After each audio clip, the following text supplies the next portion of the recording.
Alrighty, and we are live. So welcome everybody to the 42nd episode of Coaster Time, hosted by me, Carrick from Coaster Hour. And as always, we will be doing many different segments. And if you want to know what's happening in the stream, like what segments we're specifically doing, go check out the itinerary in the description. It has pretty much everything you need to know in terms of what is going on. But with me today, I also have a returning special guest who is the reason why Coaster Hour and the Coaster Time live streams in general exist. And the guest I am bringing on is known as one of the best editors in the coaster community, and he is also known for being a coaster enthusiast from the beautiful but geographically challenging state of Hawaii. Despite that, he has managed to ride well over 50 roller coasters around the country, and with all of that being said, give a warm welcome to Jace from 808CoasterLife. Hello, everyone. Alrighty. For those of you who don't know, my name is Jace. I own and operate the YouTube channel 808CoasterLife. I am, as Carrick mentioned, a coaster enthusiast from Hawaii, which, geographically challenging when it comes to coasters, but I ride whenever I can. And like he said, I managed to ride over 50 coasters, so that's always fun. You can find me on, of course, YouTube and also Instagram under the same name, 808CoasterLife. Instagram's more behind the scenes stuff. YouTube, I definitely post there more often. So, yeah, if you feel free to check it out. Alrighty, so with that being said, I'm changing up how we're doing kind of the guest stream, so we're going to move on into the news. I think the notifications are getting out a little slow. Okay, a few people came on, so I think it just went through. That's good. So we're going to be heading straight into the news. We'll do a Q&A after that. The news segment is going to be a little different. It's just going to be 5 topics. It's going to be shorter, but hopefully that makes it so we can have a little bit more of a discussion when we get through it. So with that being said, we're going to go straight into the news. And here we go. So starting off with our first topic, we have our ride openings. Uncharted has opened at Port Aventura, along with Zambezi Zinger at Worlds of Fun, which you can see on the bottom left. El Toro at Six Flags Great Adventure has reopened this year following the accident it had last year. And we also have Flying Viking, which is the Zamperla family coaster that is opened at Adventureland, Iowa. Jace, which one of these, or which two of these, would you say has interested you the most, and what are your thoughts on them? So probably the two, I guess, wooden coasters on this list. So El Toro reopening, that's always super awesome.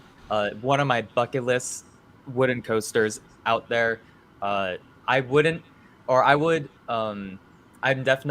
definitely strongly consider going to Great Adventure more now that El Toro is back open. They do have a great collection besides that, but El Toro, for me, is the real show. And also Zambezi Zinger, very unique looking wooden coaster. Got the Titan track and the spiral lift hill. Very interesting creation from GCI. Hopefully it goes well with the public. For sure. I've heard some pretty nice reviews from Zambezi Zinger. It's apparently running pretty well. And as for El Toro, great to see it back open.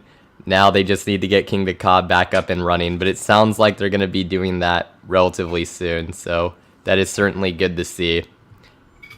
Next, we're going to move on to our teasers. So Six Flags, 2 of their parks have been doing 2024 teasers. The first of which comes out of Six Flags Fiesta, Texas. They have announced that they will be making their 2024 announcements on July 5th. And also, interestingly enough, Wonder Woman Golden Lasso Coaster closes on that day. We already know it's getting a new tray next year, and there's going to be some general enhancements coming this year. But perhaps will there be more that is announced? Probably, considering the color of the teaser logo, as you can see there, the 2024 sports that gold and red design. And then on top of that, Six Flags Over Georgia has announced that they will have a Coaster Fest event on both August 19th and 20th, and that they will be making their 2024 announcement during this event. And days after this announcement came out, They started demolishing the Splashwater Falls. Whatever was left of it is currently being demolished. And the belief is their 2024 attraction will go into that area. Will be very interesting to see what happens. Jace, your thoughts or speculation on either of these? Well, it'll be very interesting to see what gets announced. I know over Georgia, I guess hasn't had a huge addition since Twisted Cyclone. I would say maybe this probably won't be a very big addition, but still an addition nevertheless. Always great to see. If Wonder Woman Golden Lasso Coaster gets those new trains, though, that's a good sign because I've actually experienced those new trains, and yeah, they're better than I expected. Yep, for sure. We do. So the new trains, it is coming for 2024. It is on like Siebert's list. It'll be interesting to see if there's like another ride or more infrastructure improvements or what else we could see for Six Flags Fiesta Texas on that July 5th announcement date. And then as for Over Georgia, I actually am a big believer that this will actually be a significant coaster. I'm predicting an RMC Raptor of some sort going in that spot. It's a pretty sizable plot of land. I've been there, but there's only like kind of a few specific coasters that probably would be able to fit there. And I think an RMC Raptor would be able to fit the bill. So I definitely think we're going to be seeing something pretty exciting for that plot of land, but only time will tell on what's going to happen there. Next, we're going to move into our big boy section, as I like to call it. New coaster announcements / leaks. So we have a bunch. 2 Axis coasters are confirmed to be in production. This was kind of already like highly rumored and basically accepted as fact, but at Coaster Ace CoasterCon, a speaker from SNS did confirm that yes, they are in production. 2 of them specifically, heavily rumored to be for the 2 Transformers indoor parks coming to Saudi Arabia based off the concept art. But on top of that, we also have Holiday World. Their 2024 Vekoma family Boomerang got leaked, and it's also confirmed to be going into the Pilgrim's Plunge plot of land that was leaked out of park fans. So it will be the Pilgrim's Plunge replacement. We have some smaller European announcements or additions. Winnoland in France, they will be getting a Vekoma Junior coaster, same model as the one going to Energylandia this year. And Bellewaerde is getting a 2024 Kiddie coaster. That's a large park in Belgium. But on top of that, we have even more.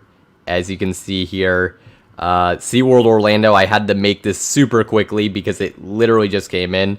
Their 2024 family multi-launch coaster, the layout got leaked online. It is heavily believed to be a coaster from B&M, believe it or not. So that's obviously pretty wild. That is very much very new. That just came out today. And on top of that, we also have Universal Hollywood's Fast and Furious coaster. That layout got leaked. Walibi Belgium, they are supposed to be getting a 2025 Gerstlauer family launch coaster. That got leaked. Emerald Park, they announced their 2024 Celtic area, which will of course include the Vekoma STC and Vekoma family Boomerang, along with a Wave Swinger flat ride. And last but certainly not least, we have confirmation that Zamperla will indeed be involved with the Cedar Point 2024 Dragster project by way of shipping documents and Zamperla parts arriving on site. A lot to go through there. So with that being said, out of any of those that I just mentioned, Jace, which 2 or 3 stood out to you the most? Let's see. So first of all, Zamperla working with Cedar Point to renovate Top Thrill Dragster, I think is very interesting. I'm actually pretty excited because if what they say about their coaster division, having all of these engineers, is true, then this is going to be a pretty good renovation, and I have high hopes for it. What else? I'd say probably the Universal Studios Hollywood new coaster, possibly. That's pretty exciting to me because when I went to the park, I always felt like they were missing that headlining coaster. Of course, they have some good dark rides. I really like Forbidden Journey, but they don't really have a standout coaster. unless you would count Revenge of the Mummy as that, but I think they can do better than that. And I'm glad to see they're finally utilizing the area in between the upper and lower lots, because when I was there, I also noticed that area is kind of underutilized. And yeah, I'm glad they're finally getting a noteworthy coaster. Alrighty, so interestingly, so you mentioned Top Thrill Dragster. I've seen a lot of discussion online, skepticism, and I understand the being skeptical of Zamperla doing this. They haven't done anything like this, but this is a huge opportunity for them to put themselves on the map when it comes to coasters. They've been spending years kind of retooling, reinventing, and I mean, this is obviously going to be a huge project for them, a huge project for the industry, and so all eyes are going to be on this for sure. So I hope Zamperla is able to deliver on this. I have faith that they will. They have a lot of engineers, as you mentioned.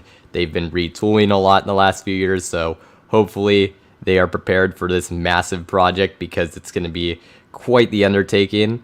And as for Universal Studios Hollywood, the Fast and Furious coaster, I've seen some No Limits recreations based off the layout leaks, so it's heavily expected that this will utilize the Intamin multi-dimension train, so it should have some sort of spinning element to it. And just looking at it, the layout, like, the ride reminds me, like, if you combined Velocicoaster, Time Traveler, and Lightning Rod, and put them all in one ride.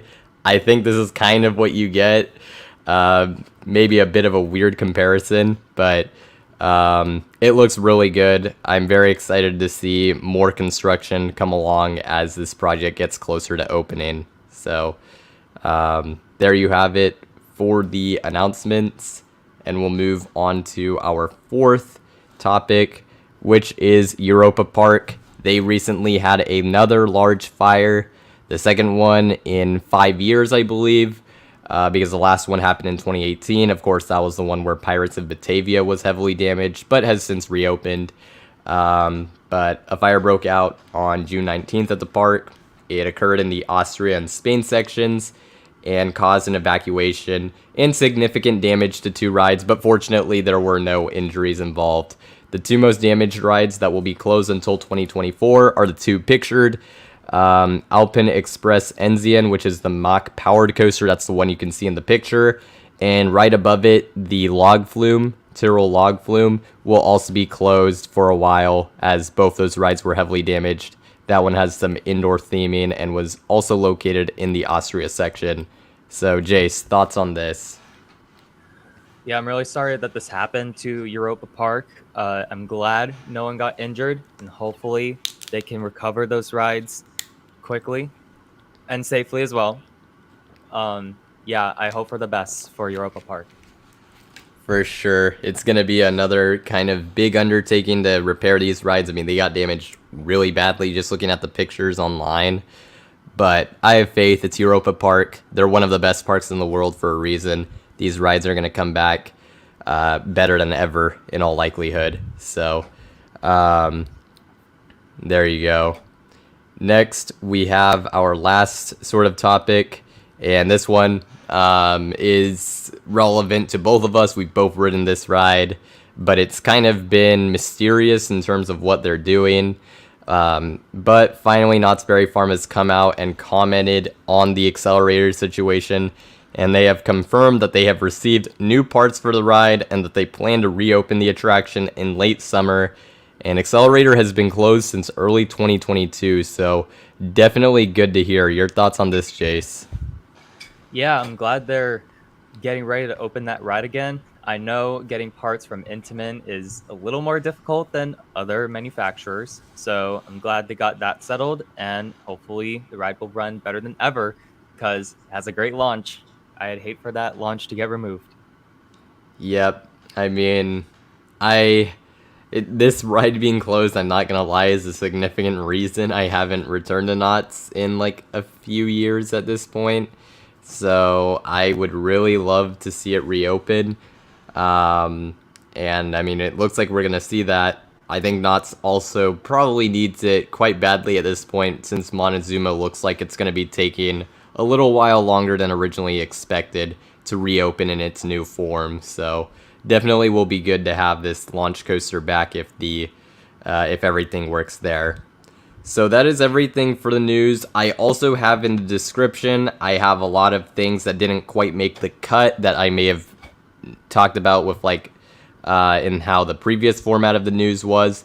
But with that being said, I'm going to open this up to Q&A, and we'll go from there. So Q&A, ask us anything you want, and we'll go from there. Dang, we rolled through that fast. Yeah, so the new news thing is, it's pretty quick. All right. Definitely more concise. Also, I just want to add, you mentioned the comparisons between this Fast and Furious coaster and Lightning Rod, Velocicoaster, and Time Traveler. Time Traveler. I also think it reminds me. Oh shoot! You froze on my end, Jace. Test. All right, your audio's back. Okay, yeah, you're back. Oh, perfect. Huh. Wonder what that was. Yeah, but what was your new comparison? I thought it reminds me of Helix a lot because that's a good one. It's a multi-launch coaster, inverts on the side of a hill. Definitely reminds me of that, which is cool because the US doesn't really have a ride quite like Helix, so that makes me even more excited. Yeah, for sure. So that's another good comparison. Probably better than Lightning Rod because the only reason I say Lightning Rod is like based off the, of course, kind of concept guess animation. It really picks up speed when it goes down the hill. Like it seems quite Lightning Rod-esque, so that's why I mentioned that one. But Helix certainly also works. Alrighty, Frontier Coasters. What is our most anticipated coaster credit that you want to get? So most anticipated coaster that could be a new number one. Jace, you go first. Ooh, a few months ago, I would say that wouldn't be hard to beat. Now, I guess it's a little more challenging, but I'd say, I have two picks, but I guess I'll probably, or three. Oh, geez. I'll probably go with one, though. I'm going to go with Iron Gwazi. Again, a couple other coasters would be really close, but I would think Iron Gwazi would kind of easily, or I guess pretty easily, be my number one if I get to ride it. Iron Gwazi, yeah, that's a good choice. For me, I mean, I'm not gonna lie, after Hollywood Nights and Voyage running super well, I have such a hard time believing anything could beat it. But I think it's gonna take something that I don't think there's any better wooden coasters in the world, so I'm not going that route. I think it would have to take something really special, something really unique, something you really couldn't find anywhere else or could find very little else like in the world to compete with it. And for that reason, I'm actually there's two coasters I can think of off the top of my head that kind of fit that, but the one I'm gonna roll with is actually Ride to Happiness. I think those elements are already amazing. If it would have been a sit-down coaster, it still would have been fantastic, like a really amazing coaster. But the fact that you take it rotating and spinning and every ride's going to be different, I think that makes that ride super special. So I would say Ride to Happiness. Good pick. Orange County Parks or LA County Parks? So I guess Dagan is asking Universal and Magic Mountain, even though I'm not sure Magic Mountain is technically part of LA County, or the Disneyland Resort plus Knott's Berry Farm. I'll take the Disney Parks and Knott's pretty easily, to be honest. Not much of a competition for me. Yeah, I would also go the Disney and Knott's route, because the two parks I feel are more well-rounded than the other two. If the Fast and Furious coaster is as good as it looks, or as people predict it to be, that might change, but I don't know. I'm going with, would it be Orange County? Not too familiar. Yeah, Orange County. Okay. Yeah, I would go with Orange County. It's just tough. I mean, the thing is, for me, if you look at my rankings, if we were to go off it, Disneyland is 1, Magic Mountain would be 2 out of this bunch. Then you go Knott's 3, Disney California Adventure 4, and Universal Hollywood 5. Now, could that change with the Fast and Furious coaster and the fact that I haven't been to Universal in a few years? Could it jump over California Adventure? It's actually possible, to be honest. Especially with Super Nintendo World Zoo. I could see that. It's just Disneyland's so high for me. It's gonna be hard for me specifically to get there. I know there's also a lot of little parks too that you could like lump in, but I don't think it would change much. Like you could throw an Adventure City for Orange County and Santa Monica Pier for LA County and like John's Incredible Pizza with the SBF spinner and like a few others, but yeah, those wouldn't really change anything, to be honest. Alrighty. History and Leisure would permanently move to Gothenburg if he could. That's where Helix is. That's where Leesburg is. So, I don't know much about the city, but it could be a good city. I've heard it's nice. That's like about it. I don't know much about city, unfortunately. Good question from Frontier Coasters. Most intense ride you've ridden in Hawaii? Ooh, a few rides come to mind, but the fare that travels around has a zipper, and it's the kind with just a lap bar, no over-the-shoulder restraints. So I guess the first generation zippers. Really intense ride. I haven't ridden one in a while, which is kind of unfortunate, but yeah, it's definitely one of my favorite flat rides. Yeah, the zippers, they seem pretty wild. I've, of course, never done one of those. Don't know if I am too tempted to do one, but you never know when the opportunity will come up. We'll see. I will also say I also rode a KMG Booster, if you know what that ride is like. I rode one once in Hawaii. That's also like an honorable mention. Yeah, that's an extremely intense ride, it seems like. Alrighty, so let's see. Crystal Coasters. When do you think there will be another undisputed #1 like Steel Vengeance was in 2018? Honestly, I don't think we see it it's you never want to say ever because, you know, something could come along, but it'd be really difficult. I mean, I know people are pointing at even given the circumstance it is, I know people are pointing at Falcon's Flight at Six Flags Kiddie just because of all the records it's breaking. But if you actually, the layout that was shown in the animation, it's not going to look anything like that. I've actually seen a No Limits creation of a more realistic layout, what that would look like. And I'll just say that definitely is not #1 in the world worthy, like at all. If it's anything close to the recreation I saw, I think people's excitement for that coaster is going to drop a lot. Still a very ambitious project, but I don't think that's going to be it. And if that isn't it, then I really don't. There's no upcoming projects that I am aware of that would fit the bill. So probably not like another 10 plus years at least. Yeah, I mean, Steel Vengeance is definitely a great ride when it opened, but I guess since then, a lot of other RMCs and a lot of other coasters like Intamins, for instance, have gotten better. And so now it's just like, I can't even like predict what could be the best coaster in the world, because there's a lot of great coasters. I don't know when there would be another coaster that stands out above the rest.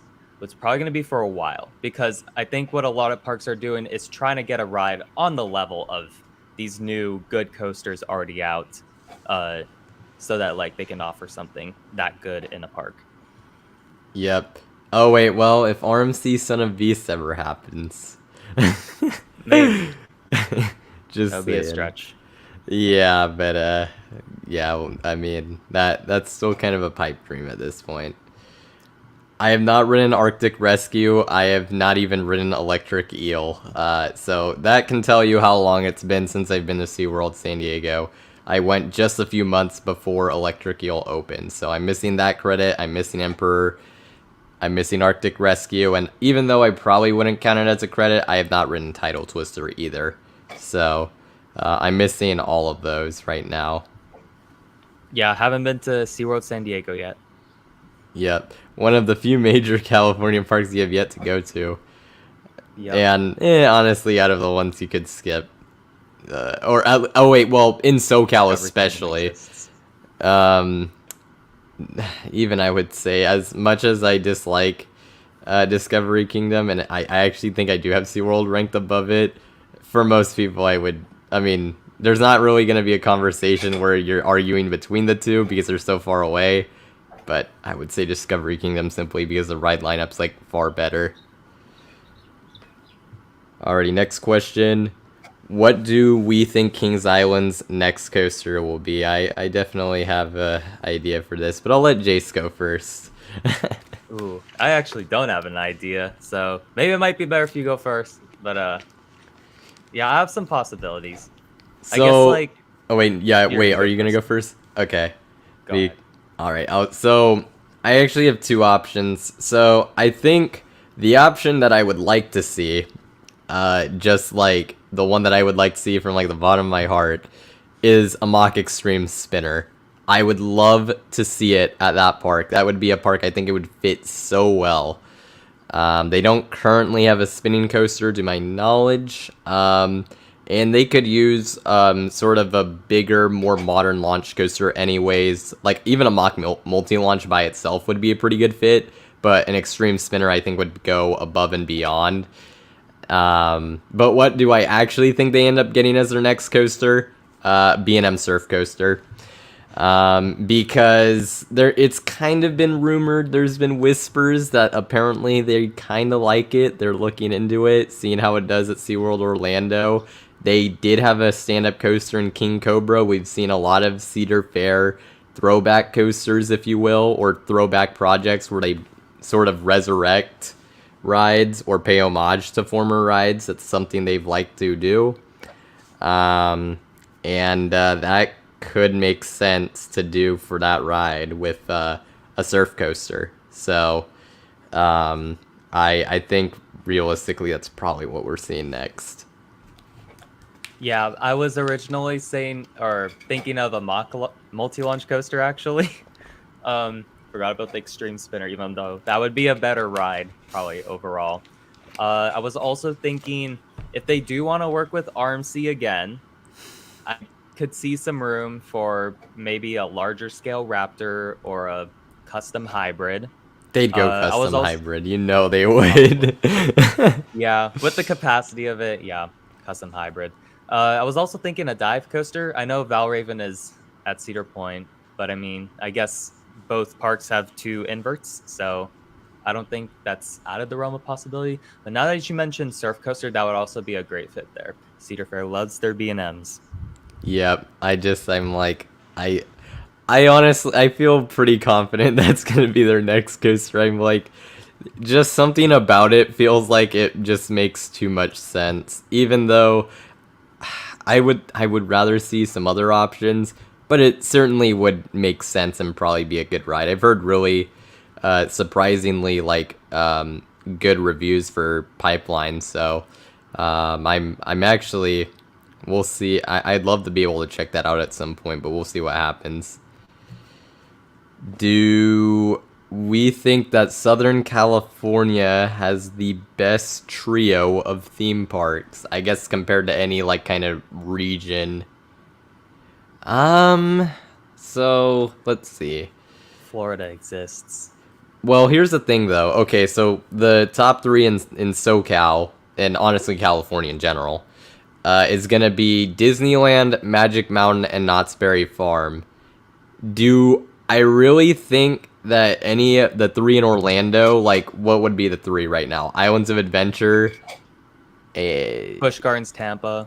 But it's not in the Orlando area. Oh, but right. If you wanted to do Florida, sure. You could say Islands of Adventure, Busch Gardens, Tampa. What's your third? One of the Disney parks, maybe? That's a good point. Maybe a Disney park or SeaWorld Orlando? Yeah, I think honestly, I think I would take the I mean, I haven't been, so it's hard for me to say. Uh, I mean, if you're throwing Florida in there, like throwing in all their parks, also Pennsylvania could start to go in that conversation too, honestly. Although probably not. I mean, Knoebels, Hershey Park, and Kennywood is probably what you're looking at there. Which is definitely a respectable top three. But if you're talking about like actual area, like say LA area versus Orlando area, including Orange County as LA area, I would take the top three at in the LA area. Though I haven't been to Orlando, but that'll probably change once Epic Universe opens. Though I'll just say that much. But as of right now, yes to that question. Yeah, you have a good point. Now that you mentioned that, I would prefer SoCal as well. If you're only considering Orlando theme parks, if you consider all of Florida, Florida might be better. I think Florida is the best state overall for coasters currently. We'll California is see. very close though. We'll see. It's tough. Like Florida's definitely they've always kind of had the depth, but they didn't have the top heavy rides, and now they do have the top heavy rides. So we'll see. I want to get down there at some point. We'll see what happens. What is the roughest coaster either of us has ever ridden? Yours would be Wildcat at Hershey Park. Who's gonna Jace, go first? go first. All right, so Wildcat is actually close, but I would actually go with Twister 2 at Elish Gardens. I thought that had the slight edge in terms of roughness over Wildcat. Didn't necessarily make it worse. It was kind of funny how rough it was. But yeah, definitely I would choose Twister 2. And my answer will stay the same as this question. I believe has come up a few times. Boomerang at Knott's would be the answer, even though it's not even my least favorite coaster, and it's not even my least favorite Boomerang. The fact that one pulled half a G more than the others, is good. Well, not good, but it makes it incredibly rough. It just it does that, but I was in a worse position on the other ride. I didn't get like super headbang, but it was a bad position, so I dislike the Boomerang at Discovery Kingdom more than the one at Knott's, but the one at Knott's was the roughest, so if that makes sense. Alrighty, let's see. For pure coasters, there's maybe an argument for New York City. But Hershey Park, you can't call that part of the New York City area. I mean, it's closer to Philadelphia. There's no, because, and even Knoebels, like, no, that definitely does not, that's not an actual area. Well, the New York City area is an actual area, but Hershey Park and Knoebels are definitely not part of it. You can make an argument for Great Adventure, I guess, but definitely not. American Dream. American Dream. It's like it's right across. It's I would call that good enough. Yes, Ambassador, I fixed it. Weirdest issue. I just needed to reset the USB stuff. I guess there was a glitch in it because it turned out other mics weren't working, and thankfully I had not taken this thing apart yet, so it got fixed. So thank you for noticing, and I'm happy to mention that. Alrighty, so any other questions? We'll go till 35. And that'll probably, then we'll go into the next section or segment, which will be the quiz. Let's see. The way that Six Flags raised prices on everything. I mean, a lot of people have had the same complaints. I mean, we've even gone through it on here before. It is, at this point, we'll see. We'll see what happens. They shouldn't have done it as much as they did without doing anything. We'll see what next year brings, in terms of additions and whatnot. And I know at some parks they have been seeing some major improvements. I've seen some things improve at Magic Mountain. though it feels like some things have gotten worse also. So, but yeah, I can understand that. JC, have anything to say on Six Flags? You want to attract the target customer, you got to make your parks target level quality. That's all I'll say. Yeah. And Magic Mountain had some... we found a little bit of quality issues at Magic Mountain. Yes. It mostly went well. Very well, in fact. But there were just some things that were a little like, So, and then our last question. Air Force One or Wildcats Revenge? I'm going to say Air Force One pretty easily. I honestly... Look, I've heard good reviews from Wildcats Revenge. I don't... I mean, I'm sure it's an awesome ride. I just don't think it's Air Force One level, is basically the thing I'm getting at. Like, Air Force One, you're literally seeing people rank it in, like, who've ridden, like, a bunch of coasters ranking it in their, like, top 5, top 3 even. Some people have it as their number 1. I don't think you're seeing that with Wildcats Revenge. It's more like, is it better than Sky Rush? Is basically the discussion with where it's at. So, I would say Air Force One. Yeah, I would go with Air Force One as well, but I think it's probably only because Air Force One seems to have more airtime moments. It's definitely more of an out and back layout, which of course Wildcats Revenge is a renovation of a GCI, so not too much they could have done there. But and I was impressed with what they did with Wildcat Revenge's layout, but still, you can only fit so much in that layout. The other thing with Air Force One is that it, honestly, as far as RMC layouts go and hybrid layouts go, that one's actually a really unique one, which I like about it. In terms of the elements it has, I mean, it has the Raven dive, which you haven't seen on the other hybrids. You have that crazy quad down, which I've heard the airtime strength on it is just insane.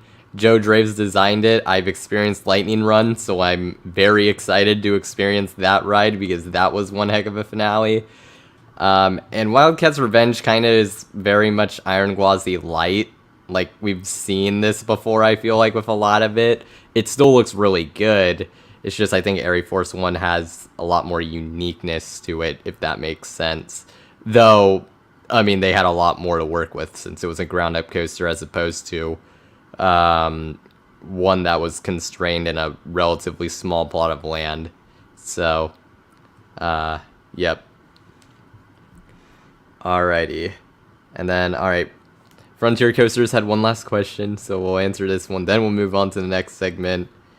So, I assume, yeah, any more Six Flags RMCs. So, any coasters that either of us could see as potential RMC candidates in the Six Flags chain. There's not too many. Yeah, There's also not too many parks that still need an RMC conversion. Yeah, I honestly, I want to go off something that I would actually want to see, and I mean, out of the parks I've been to, I don't think there's really any candidates there. I don't think Judge Roy's Scream is very good, but it's a classic wooden coaster. You're not RMCing that. Texas Giant. Yeah, and they have new Texas Giant, exactly. I was thinking more Raptors, but if they mean RMC conversions, then I don't know what else they could convert. I mean, if they're not gonna put the money into it, they won't do it because they've said they won't. But if they could do a dueling style RMC with American Eagle, that would be so sick. I know they have Goliath already, but that would be different enough. They're not gonna do it though. And they are putting in some work into it. I know they've retracted a little bit, so that's nice. But outside of that, I don't want to see Boss get RMC'd. I'd rather see that get a heavy wood refurbishment because I do think there's a lot of potential of that ride. No, and you just brought up Boss. No, I don't want to see that thing get RMC'd. There's rumors that St. Louis actually was considering it before the pandemic hit. I don't know how, it's more just kind of stuff I've kind of heard randomly. I don't know if it's true. But from what I had heard, the layout they were looking at was really pathetic, like a lot shorter than the actual ride, and it probably would have made a lot of people mad. So if that's true, Coaster Chaw predicted American Thunder. What? No, we're not seeing that. I mean, like, why though? I guess you Like, could, but I don't think the layout would be very good. I mean, no. I respect that I assume, I don't know if if there was something he heard, or there was something he kind of looked at and saw. I mean, I've not heard anything related to that, but no, I would be stunned. I would actually not like to see that one either. That ride looks pretty solid as is, and no, they're not gonna RMC Wildcat at Frontier City. Though that honestly would probably be a good candidate based off what I've heard. So, Raptors. Yeah. Oh, he said that because their car ride was being removed? Okay. Alright, so there was... okay. Haven't heard anything about that, but that would be interesting if they went that route. I mean, I would take RMC American Thunder over RMC Boss, assuming they actually were willing to, you know, like, seriously, just get Gravity Group or GCI to come in and do, like, their, like, either a Ghost Rider or Beast level, like, overhaul. I mean, that ride would be probably amazing if they did that. It could legitimately be one of the best wooden coasters in the world if something like that were to happen. I do believe. So, there we go. Alrighty, so that's going to wrap it up for the questions. We're going to go into our next segment, which is going to be the quiz, which is once again brought to you by Frontier Coasters. Thanks to him once again for making another quiz, saving me a lot of time, obviously, but also some really good questions in here as well. And we'll get to that once I'm able to put it up. So share screen, and let's see. Alrighty, so can everyone see this? Hopefully you can. I need to change the banner. So let me know in chat if you can see this pretty well. This is the Coaster Time quiz. And actually, I'm not technically in chat, but I can see it. You can see it. I just need chat to let me know that it's good. I actually need to get to a separate document so I actually know what the answers are. Have it on hand. Alrighty, and there we go. Everyone can see it. Alrighty, so then we're gonna get started on this in 5, 4, 3, 2, 1, go. First question. What park shut down before Fun Spot America Orlando, specifically the one that has White Lightning, opened? Your 60-second timer starts now, and Jace, you can answer in the private chat. Do not answer in the actual chat. Sounds good. Somebody says, is the stream kind of cutting out for anyone else? Hopefully not. That might be a you thing. If it is cutting out, let us know in chat, but hopefully that's not the case.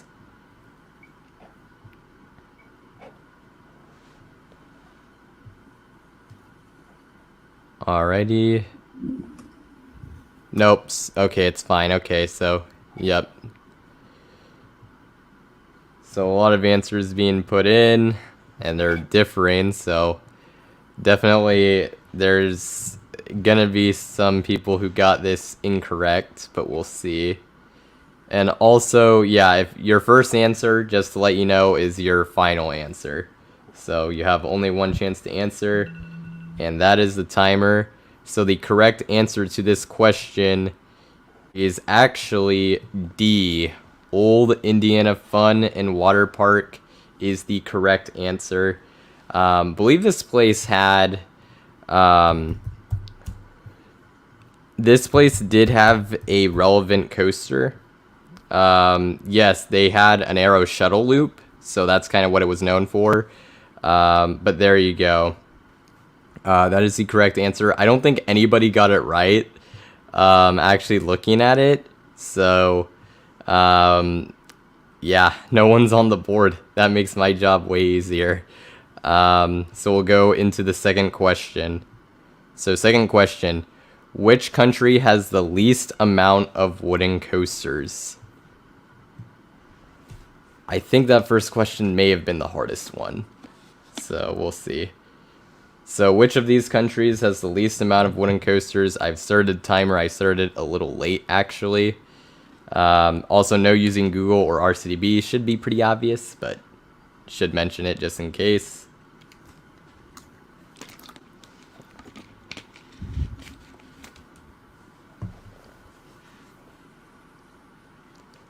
Already, no one else can see it, but don't spoil it. Jace, you did get it right. You are on the board. Oh, really? Yep, you got it right. All right. So, let's see. But I didn't say no chat GPT. Oh, no. Oh god. Definitely not that either. Although to be fair, chat GPT, it might.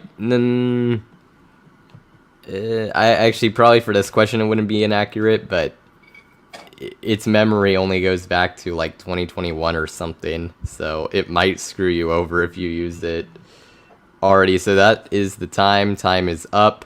The correct answer for this one is D. France actually has the least amount of wooden coasters of any of these countries, believe it or not. So everyone either picked Canada or the United Kingdom.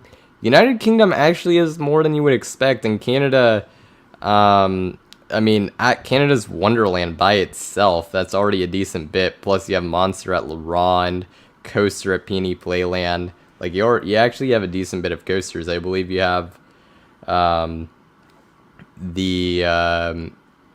least 3 Woodies at Canada's Wonderland. So, France actually has the least of the bunch. So, that is the correct answer there. So 808 Coaster Life is officially on the board. Yay. Next question. Who designed Comet at Great Escape / its original location, Crystal Beach? But yeah, just it's the same. Who designed Comet? Who was the designer for this ride? Timer starts now.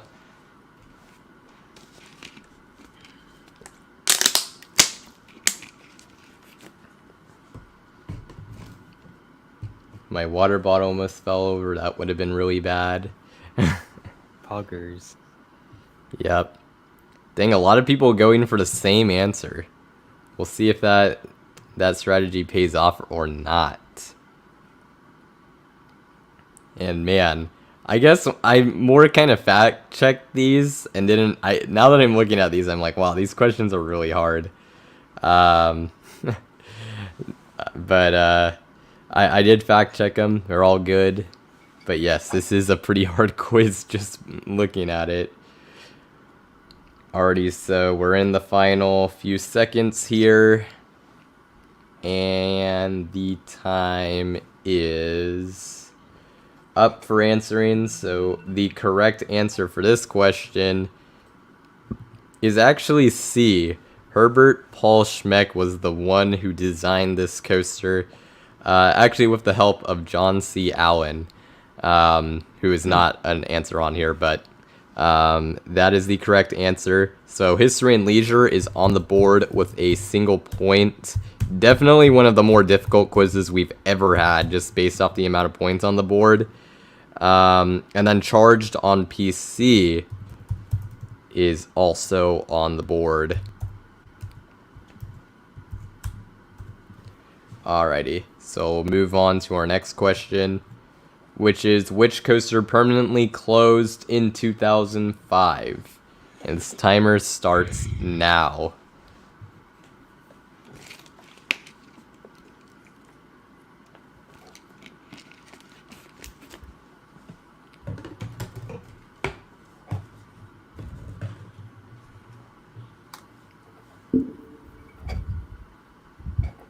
Alrighty, let's see what people got for this one.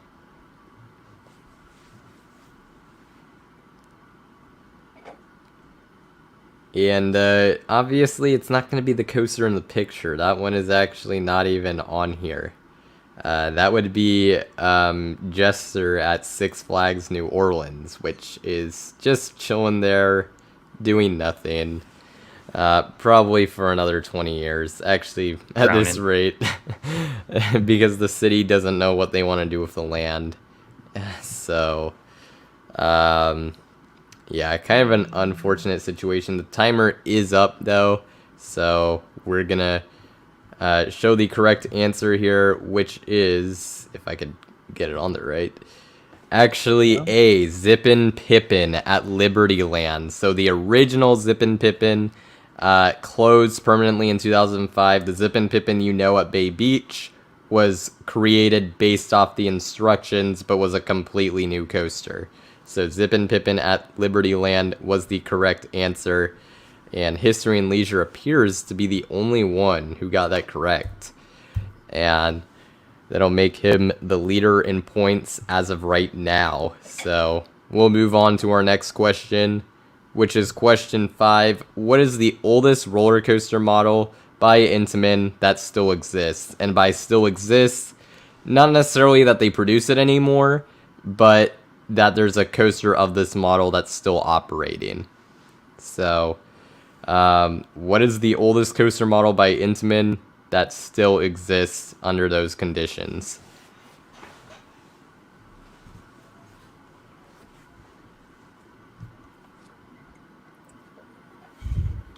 Alright, Jace, I can tell you got that one right. Don't spoil it.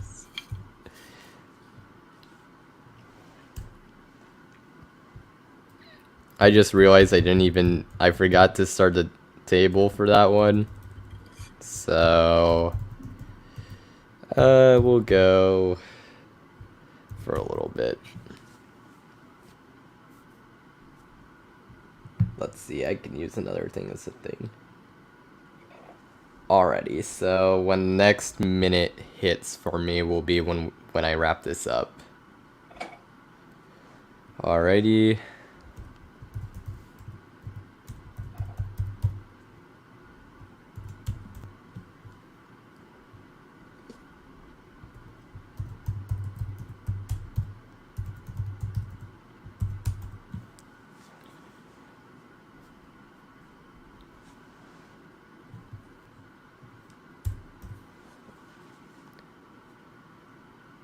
Alrighty, and the time is up. So the correct answer, which a lot of people got right in this situation, is C, Children's Coaster, which you can still ride it if you know your Intamin coasters. Wilderness Run at Cedar Point, first one. That would be your correct answer. So Children's Coaster is the one that's still operating. So with that being said, 808 Coaster Life, Jace, you have 2 points. History and Leisure still has 2 points. Let's go. Charged on PC also now has 2 points, and an Ambassador, James, and Crystal Coasters are on the board with a single point. So this one is still definitely up for grabs. I mean, it's anyone's game at this point still. But with that being said, we'll go on to the next question, which is, how many wooden Wild Mouse coasters are still operating? The timer has begun. How many wooden Wild Mouse coasters or wooden Wild Mice are still operating?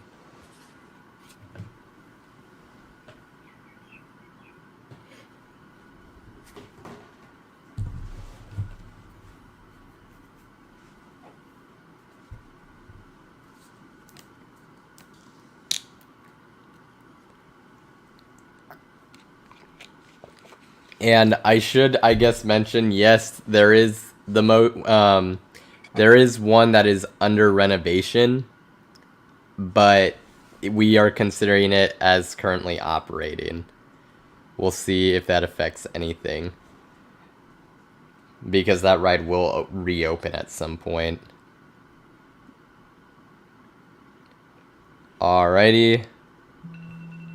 So that is the timer. I'm amazed how many people answered A, because we had a similar question last week. I believe it was a true or not last week, whenever the last stream was. I believe it was a true or false of whether there was only one wooden Wild Mouse coaster still operating, and the answer was false.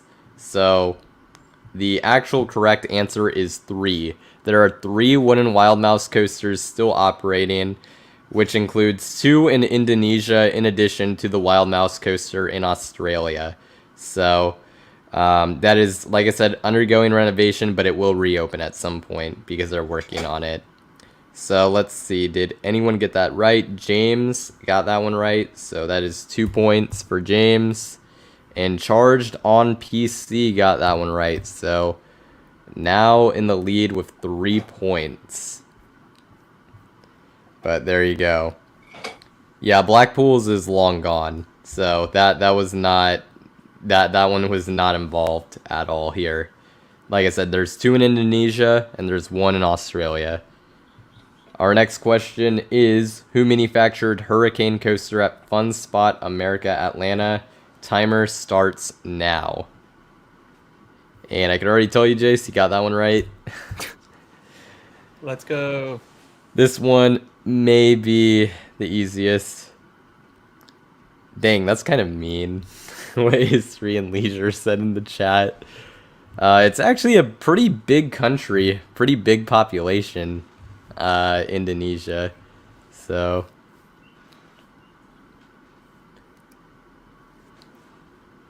probably runs like a Jinma. Maybe. Although I guess that may have helped eliminate one option, but we'll see.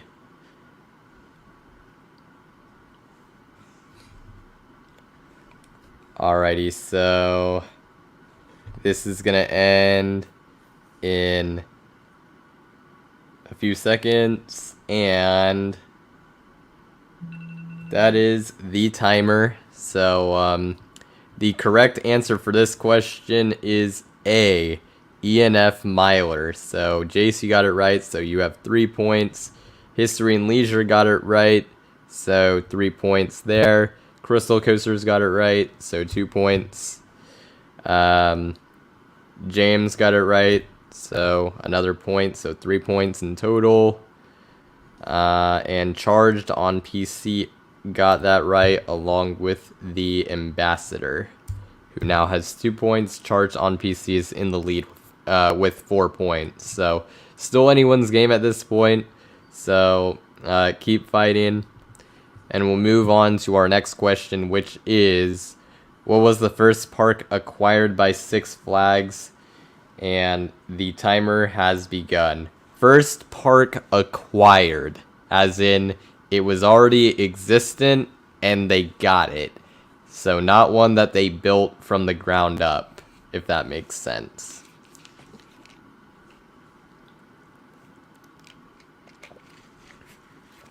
Dang, Jace, I can also tell you, you got that one right. So there you go. On a roll. Yep, for sure.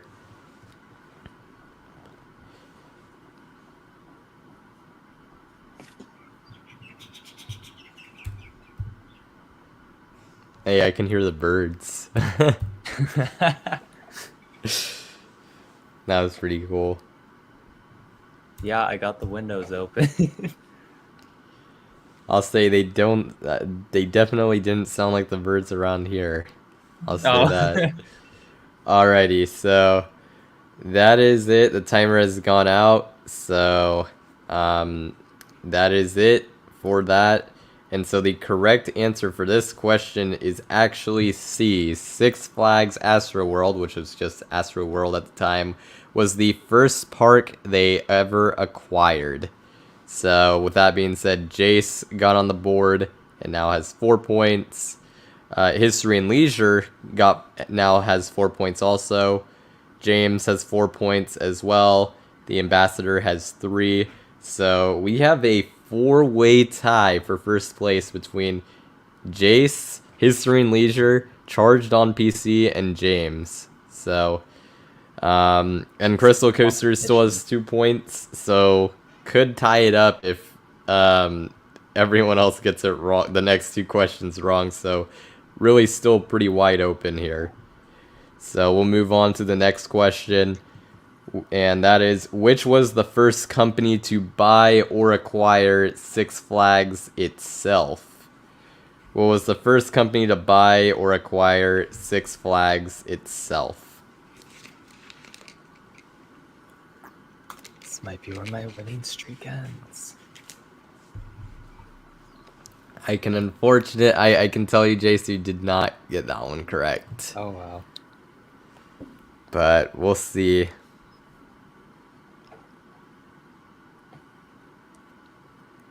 Like I said, first company to buy or acquire Six Flags. From the original owner, that is.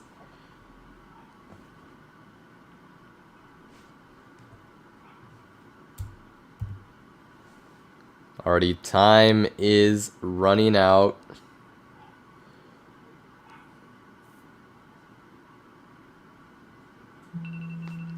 Alright, the time is up, and I believe only one person got it right. The correct answer is actually Pennsylvania Railroad. Yes, that is the correct answer. Way back in the early days of Six Flags, they were the first company to purchase it. Premier Parks came way later, and Universal never got involved. And I don't believe at Marriott Corporation, there was some dealing with Six Flags, but they were not the first. And I don't think they were actually involved in buying it. I may be wrong there. But I did, once again, I fact-checked it early on, and Pennsylvania Railroad was the first one. So, there you go. So, Ambassador is on the board, which means we now have a well, not on the board, it has 4 points, which means we now have a 5-way tie for, first place, which is insane. And so we're most likely going to need the tiebreaker question, but before we get there, we'll get to our last question before the tiebreaker, and that is, which manufacturer has not made a launch coaster yet? Key word on the yet. So which manufacturer has not made or opened a launch coaster yet? Like I said, emphasis on the yet. Well, Jace, I can tell you, you did get it right. Yes! And everyone appears to be going for the same answer. Will that pay off?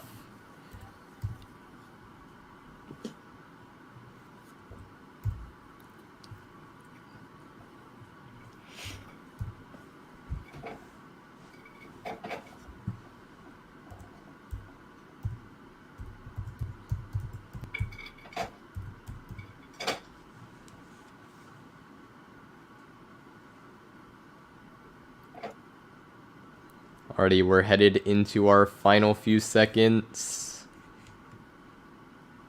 And timer has run out. Okay, Charged on PC got it like right in on the buzzer. So everyone went the safe route. Everyone who was competing for first literally went the safe route. And everyone got it. No, Charged on PC, you did get the point. You got it right at the buzzer, so you are good. We counted it. And the correct answer is indeed D, SPF Visa. So we remain at a deadlock 5-way tie between 808 Coaster Life, History and Leisure, Charged on PC, the Ambassador, and James. So we'll be going into the tiebreaker question. Even if you're not involved in this tie, we will, you can still answer it for fun. So we have our tiebreaker question, which we only have one, which might not be enough, but we'll see. But here is our tiebreaker question. Which coaster opened in the same year Toy Story 2 came out? And the timer starts now.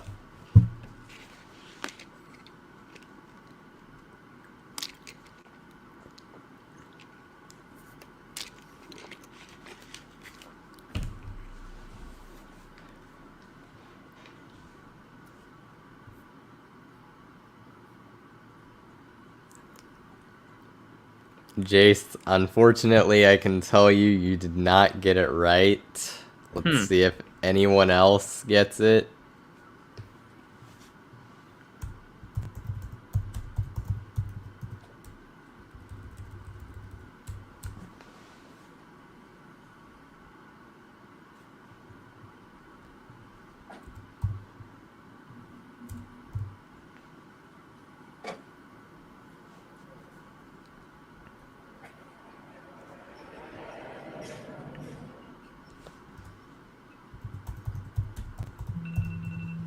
Alrighty, so the timer has run out.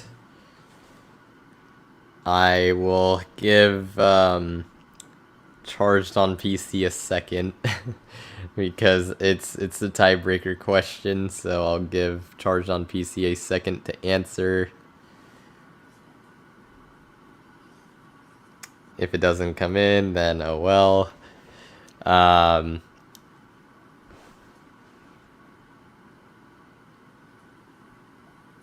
He's Googling. It would not have taken that long to do it. Literally, all you would have had to do is Toy Story 2 release date and look up these foreign RCDB. You can do that pretty fast. But I guess at this point, yeah, I'm just gonna move on. Okay, Charged on PC, you did answer. That is not the correct answer. So we actually currently have a two-way tie because the correct answer is A, Afterburn at Carowinds. So that is your correct answer. Toy Story 2 is older than I thought then. Yeah, they released it only a few years after the original. So there is your correct answer. This is easy. No, that was definitely not.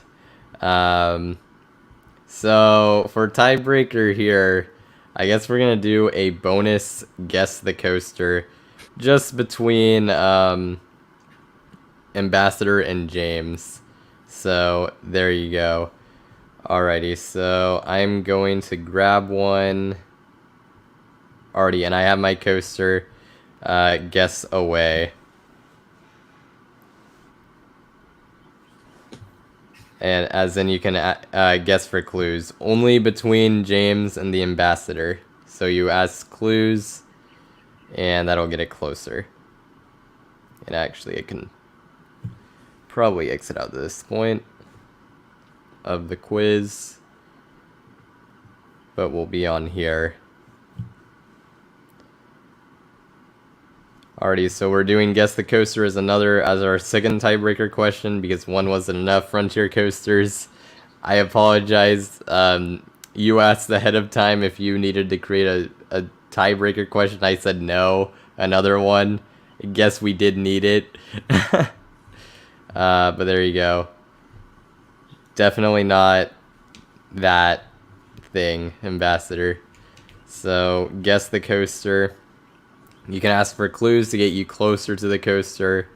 So, do that in the chat.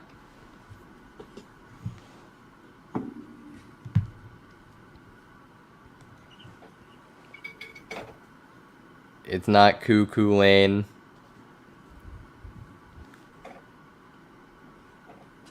It's not Jackrabbit at Kennywood. People in chat can ask for clues. Just don't guess actual answers. This is in the US. It is not a wooden coaster. So far we have US coaster. Really narrows it down, doesn't it? This aggro just came in. This is the last question for the quiz. We're doing a tiebreaker between the two people tied for first. So you're a little too late for the quiz, but we're going to be doing another segment after this and another game segment called Guess the Coaster later. Kind of confusing because we're using a Guess the Coaster question as another tiebreaker, but you'll be able to participate then. It is not on the West Coast, and I can confirm neither of us have ridden this coaster. It is in Florida, but it is not Mako. So far we have Florida Steel Coaster that, well, I mean, neither of us have been to Florida, so Unless you've been to Florida and just haven't ridden coasters. I don't know. um, but I certainly haven't. So it is not Mind Blower. It is not Iron Gwazi. It's not in the Orlando. Sorry. It is in the Orlando area. So yes, it is in the Orlando area. So Orlando area coaster, that's steel. It's not Cheetah Hunt. It's not Sheikra. So it is in the Orlando area. So Orlando coaster. It is not Defunct. It's not Slinky Dog. It's not Freedom Flyer. I'll just let Jace, I'll let you know what the answer is, just so you can wait and see what it is. It is not Hagrid's. It is not Busch Gardens. They're pretty close. It is not Disney. It is not Hulk. It is not Guardians. So we still have Orlando area coaster that's not at Disney. It's not at Islands of Adventure either. It is not Pipeline. So it's in Orlando, but we've confirmed it's not at Disney and it's not at Islands. It's not Hollywood Rip Ride Rocket. Both of those came in at the same time, funnily enough. It is not from Vekoma. And it is not Woody Woodpecker. We already said it's not Defunct, so it's still operating. It is not Mummy.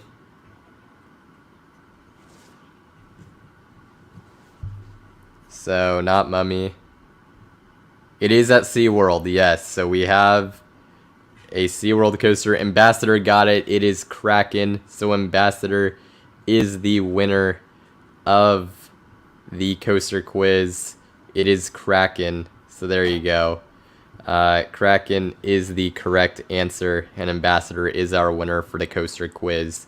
Thanks to everybody for participating.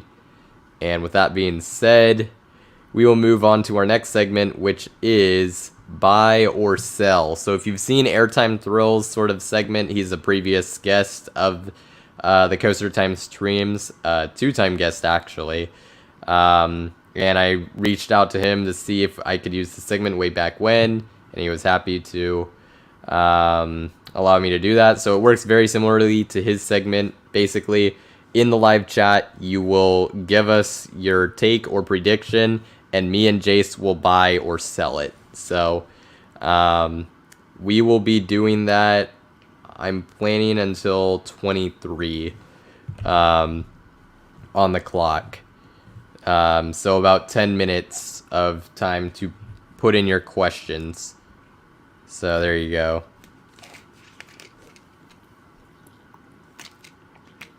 Yeah, no, Ambassador said he was out for blood. He really was. Truly was. Very competitive. I mean, I just reading this, it kind of already has, this is a buy because we have the Super Boomerang, like about the easiest buy in the existence. Anything you want to add here? Isn't it opening in Asia, though? Yeah, it's at Fanta Wild Zuzhou. I probably totally butchered that, but I believe that's the park it's opening at. So, buy because it's already happening. Alrighty. Buy or sell. Kings Island's Vortex replacement will be a multi-launch of some kind. I hope this isn't too outlandish. Jace, you want to go first?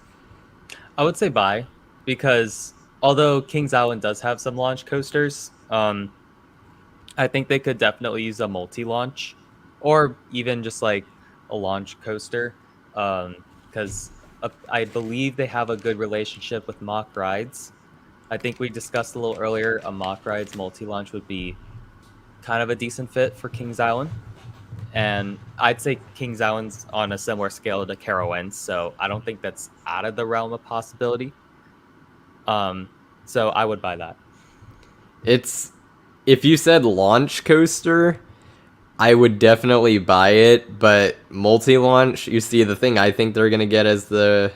Although, would they put it in Vortex's plot of land would be the question, but I think their next coaster will be a B&M Surf Coaster, and the only one we've seen has only had the single launch, if I'm correct, so that's not a multi-launch.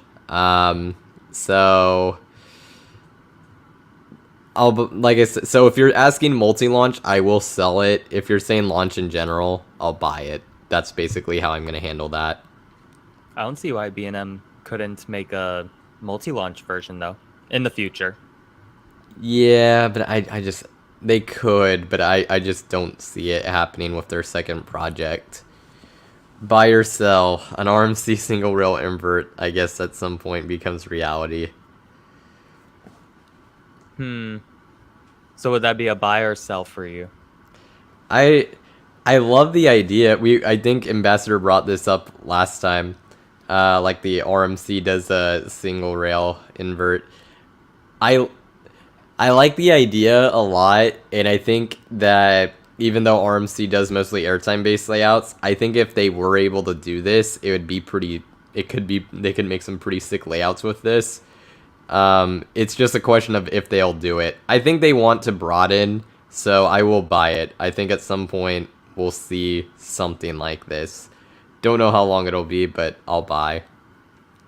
If there's demand for a type of invert like that, then I could definitely see it. So I would say buy. Plus, an RMC single rail invert. I would get. Actually, I wouldn't even guess. There is a possibility that it could have single file seating, just like the regular Raptors. Which, if that's the case, I think that would be a pretty cool experience because you'll be under the track with nothing below, or even to the side of you. Then, so I think that could be a selling point for RMC if they were to do a RMC single rail invert. So I would say buy, because if they do want to broaden their portfolio, that is definitely one way they can do that. Yeah, and actually, I didn't even think of this. I know you were saying the single file would be cool, but I think since it's inverted, theoretically, I think they could make it more capacity, like if they wanted to, even though it's a single rail, since the seats are beneath, I think it might be easier to do too, but maybe not. It probably would be more unique and fit more with the actual single rail marketing to have it single person. So I do like that idea, though. It would be sick to just be in that position on an invert. Let's see. I don't know if this is a buy or sell. I mean, this is not happening, so I'll sell it. But you would like to see Cedar Fair take over management with Magic Mountain and Discovery Kingdom, because the management at those parks have been not a nightmare. I mean, I'm gonna sell it. Honestly, I understand like the idea. I think Magic Mountain, I have a hard time seeing anyone else having that park. So I actually don't like the idea of Cedar Fair taking over that park. And Discovery Kingdom is just kind of landlocked and is going to become a monopoly once Great America closes eventually, so I honestly don't really think there's a whole lot of benefit of... I mean, Cedar Fair wouldn't take it over anyways, because they literally just got out of NorCal and want to, so it's definitely selling on the possibility of that happening. And even the idea of it, I don't really like. Jace? Yeah, I would sell it as well. I was about to say, yeah. If Cedar Fair pulled out of Northern California, it's probably for a reason, so I don't think they would want to go back.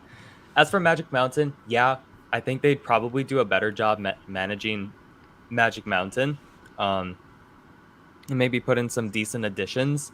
But I know that would probably be the park, Six Flags. Well, I know that was a thing in the past, but I don't think Six Flags would want to give up their flagship park anytime soon. Yeah, I don't... And like I said, it's just, especially with Knott's being nearby, I think it'd be very complicated for them to take it over. So I'm selling that like in every way possible. With the Boomerang and SLC making comebacks of sorts from Vekoma, They will try to re-enter the wild mouse industry with new layouts. This is for Vekoma. I'm gonna sell. They never really were. Like, they had a few wild mice coasters that were a little cursed. And they didn't really do much outside of that. So, I mean, maybe it's something they could go into. But, I mean, they already have, like, so many other family models and stuff. I don't think they would touch the wild mouse. So I'm gonna say sell. I would say sell for the exact same reason. Vekoma has a pretty sophisticated portfolio of family coasters parks could choose from. Like they could go with like a junior coaster, a family boomerang, a family inverts, a mine train. I think that's pretty stacked, and I think there's a lot of options already that a park could do. And yeah, that would probably be why I would sell it as well. Yep. Alrighty, so get your questions in the next, say, 3 minutes. We'll keep answering everything that comes through, but I'll put an end at a certain point in terms of questions coming in about 3 minutes. Buy or sell, Nighthawk ends up leaving Carowinds ride lineup. I like how you said it that way, as if it could get, like, relocated or something. I doubt it would, but hey, you never know. Within the next 10 years. Yeah, I buy it. It's gonna be so hard to keep getting parts for it, over the course of 10 years. Like, 10 years is a long time. And, you know, they got rid of Firehawk, and this is the only one left in the chain. I think they're gonna remove it within the next 10 years. Like, that's a long time. If you said like 2 or 3 years, I'd definitely back off a lot. But 10 years, I would like say I feel very confident in that happening. Jace? Yeah, I would buy that as well. Nighthawk is definitely nearing the end of its service life. It hasn't run as good as Firehawk, and Firehawk got removed. So I think that could be a reason as to say Nighthawk might be removed soon. And plus, it's in a pretty decent plot of land. I believe in like almost the center of the park. So I think they could do something with that if Nighthawk gets removed. So yeah, I'll buy that. Yeah. Buy or sell a flying single rail coaster. Now, I'm going to sell this because I think the invert works, because inverts are already pretty fast paced. And so theoretically, if you were to do a single rail version of it, that would work perfectly. I don't think a flying single rail coaster would make a whole lot of sense. Like, so I would sell that. I don't think, and God, especially like, I don't know how you're gonna do the seat system for that on a single rail. It just seems logistically like a nightmare. So I'm gonna sell that. Yeah, I would also say sell. Although I do acknowledge that could be something RMC could do in the future. But I think an invert seems like a better model for them to kind of get started. And then, like, if that's a success and they want to expand even more, yeah, I could see the flying coaster being a potential option. But flying coasters aren't so popular right now, so that might also have an impact. Yes, Fly just opened, but that's the first in like a while, I believe. So that would also be another reason. Imagine the capacity on that. That too. Ugh, it would be horrible. Unless they did the Vekoma route, which I doubt they would do, to be honest. But yeah, that would be a massive yikes. It'd be kind of cool to see, but yeah, for capacity's sake, oof, that'd be pretty brutal. Alrighty, so buy or sell, Six Flags adds more dark rides across the chain. Ooh.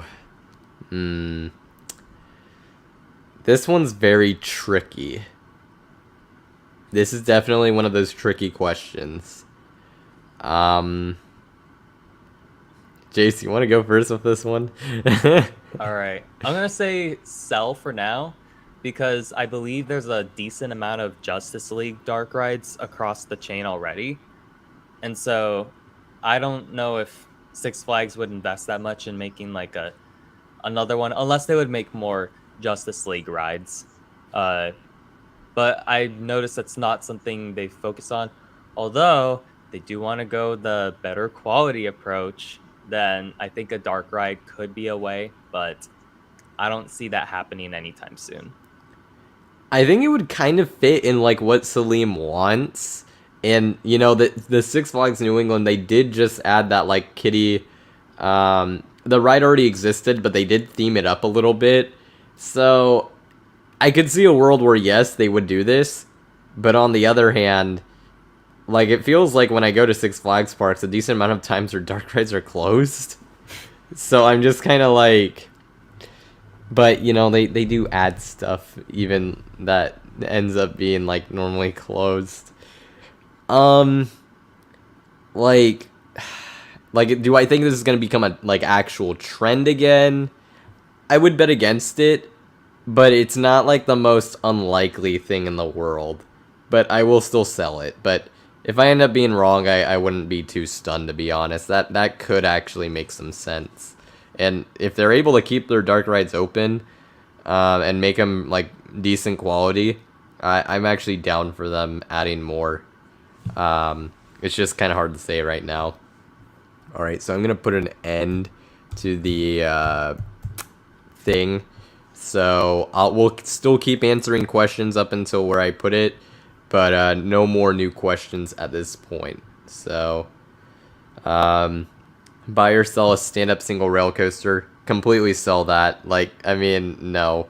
I don't think RMC would want to get involved there, and like the invert, I feel like there'd actually be a point in making it a single rail. It like fits with like kind of the style of rides those rides are. That's why I just think like a flying coaster and a stand-up, like how does a single rail, I guess I could see how a single rail could fit with a stand-up, but I don't think that's happening. So I'm going to sell that. I would sell that too because there isn't much demand for a stand-up coaster. We'll see how that changes as the surf coaster gets more reception. But I don't think RMC would want to invest a lot of R&D into a market that might not have much demand. So I would sell that. Yeah, I mean, yep, exactly. I mean, the amount of money you have to put into that, as you mentioned, for something that seems pretty silly. A wild mouse. Now we're just going completely off the rails.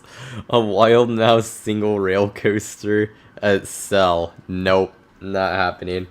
I mean, it theoretically, that's another one where it kind of makes sense with the tight radiuses. It's like, I understand the idea, but no.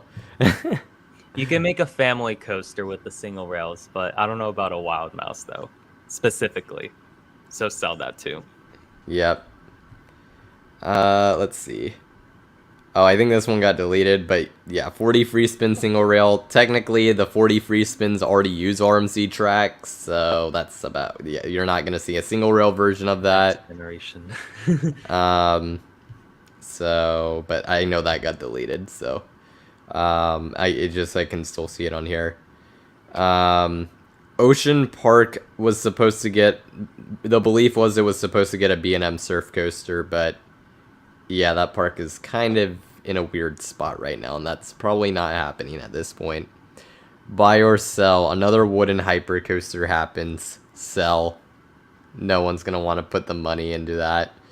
And or the maintenance. RMC was probably the only company that would have been capable of doing that, and they aren't using the track anymore. You might say Gravity Group, and heck, maybe you could be like, oh, well, GCI, they could like do a sort of Titan track with some wood in sections, but realistically, it's probably just too much. I'm just gonna say sell. I would also sell that because the kinds of wooden coasters that parks want now are some that like do unique stuff, like inversions, steep turns, I guess a shuttle or a spike. Not necessarily wooden coasters that go super tall. So that's why I wouldn't see that. Plus, hybrid coasters exist now.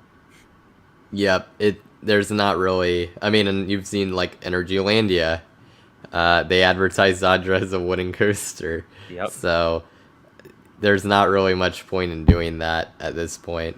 And as you said, a lot of wooden coasters are more just kind of trying to be unique. in different ways rather than height. I mean, when was the last massive wooden coaster outside of RMC? Voyage. What would be the last one that would have been built? So, like T Express obviously was huge. That's one I can think of off the top of my head. There's some pretty big Chinese wooden coasters. Outside of that, not really a whole lot. Buy or sell with RMC acquiring Larson. They will try new flat ride concepts. I'm going to sell that because they're more like they're gonna bring some expertise when it comes to certain things. I don't think that RMC is planning to go into flat rides. I think they acquired them so they could have a company that kind of does that, or it was even more so of a merge. But Larson is still basically operating as it usually did. It's just they're with RMC now. So I'm going to say sell. Yeah, I would say sell for the same reasons. Yep. Single rail 4D coaster. Ugh. I mean, I know there's like been rumors that idea has been thrown around in places. But just, it's hard for me to imagine how that would work. Because if you understand how Aero 4D coasters work, it's kind of like, how would you do that on the level of a single rail coaster? I don't know. For me, it's just kind of hard to imagine. Maybe it wouldn't be that difficult, but it feels like it would be very hard to do that. I think I've previously bought this idea, but I just logistically it seems very difficult. So I'm going to say sell, unfortunately. Jace?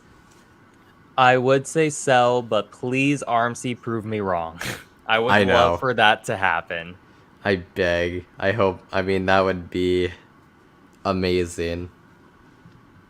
Already buy or sell. Cedar Point replaces Forbidden Frontier with another themed area / experience.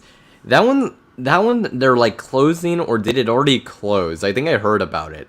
It was like kind of an under the radar news info. But I guess they're already closing that area or something, which or they're doing that pretty soon, which very much surprised me. Correct me if I'm wrong on that, but I'm pretty sure that's what's going on. Yeah, I don't know. That area is kind of a disaster because it used to be Dinosaurs Alive, then they turned it into that, and that didn't work. It's very tricky. I mean, they might go with the attraction route because it's like they've already tried. I mean, the Dinosaurs Alive, they knew that was temporary, and then this themed area kind of failed. So they might, and for a park that needs land to use, I think they're going to use it for attractions. So, and could it be a themed area around it? Knowing Cedar Fair, yeah, very well. But I don't think it's going to be like there's going to be no rides there as it is currently right now. So, I think it's going to be more attraction based. This sounds like it's more non-attraction based, so I'm going to sell that. Jace? Yeah, I would sell for the same reasons. Cedar Point really needs the land. They don't have much, and I guess Steel Vengeance was their last major coaster edition. And they said, or I guess they teased this before, I'm guessing this is probably before the pandemic, they teased their next ride would be better than Steel Vengeance. I would assume that's outdated news or something. But if they wanted to do that, they should have it land at least as big as Forbidden Frontier. And plus, they have 2 family areas already. Maybe they could improve those, incorporate aspects of Forbidden Frontier into them, maybe. Yeah, I was surprised. I walked through that area. I'm happy I did because obviously I would have never done it. The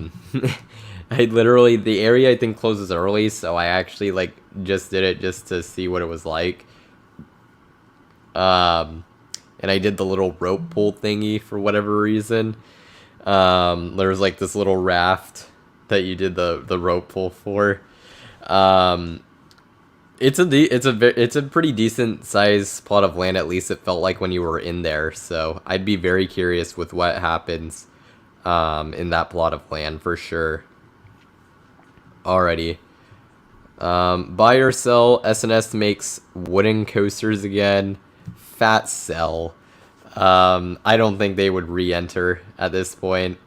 I mean, I think the two wooden coaster manufacturers, they really know what they're doing at this point, and it's going to be hard to convince someone to be like, hey, we're getting back into wooden coasters again. Our old wooden coasters kind of weren't that good, but come on, come try it. It's going to be very difficult, so I'm going to say sell. I'm gonna say sell as well. I know SNS is a company that loves to try new things, but if they pulled out of the wooden coaster space, it's probably for a reason. I think that might be because I believe they had some of the Gravity Group engineers.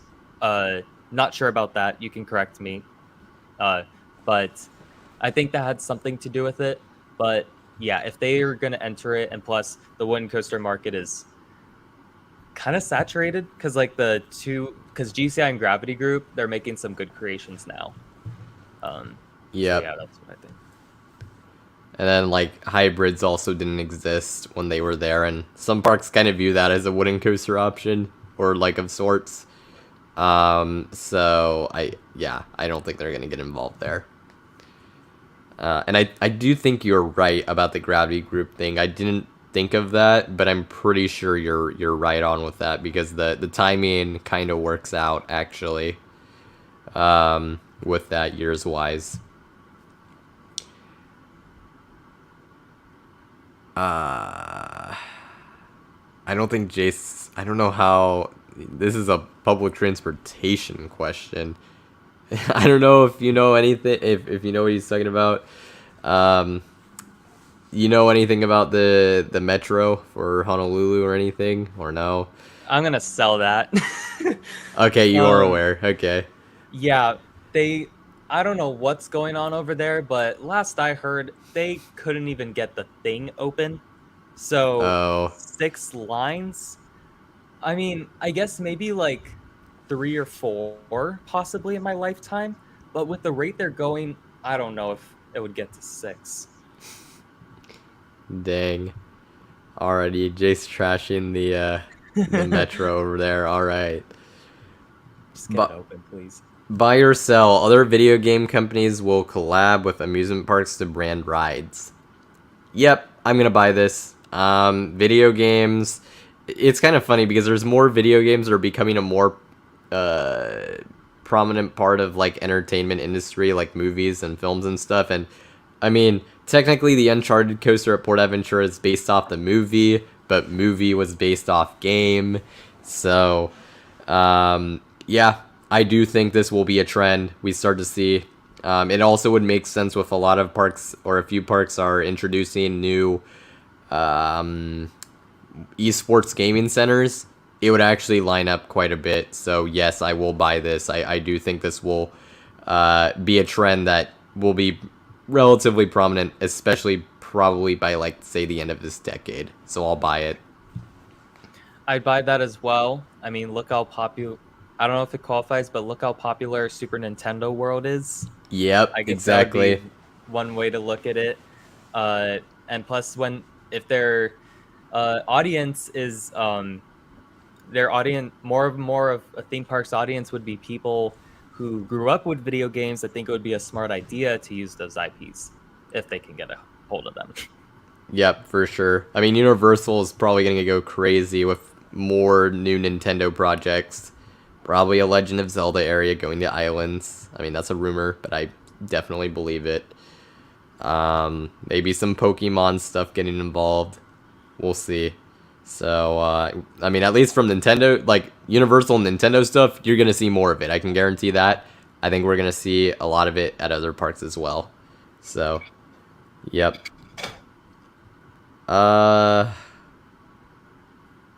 Buy or sell. Southern Star, I assume you're talking about at Carowinds, is getting relocated. Your proof, it was very, very recently spotted at their backstage, completely ready for assembly somewhere else.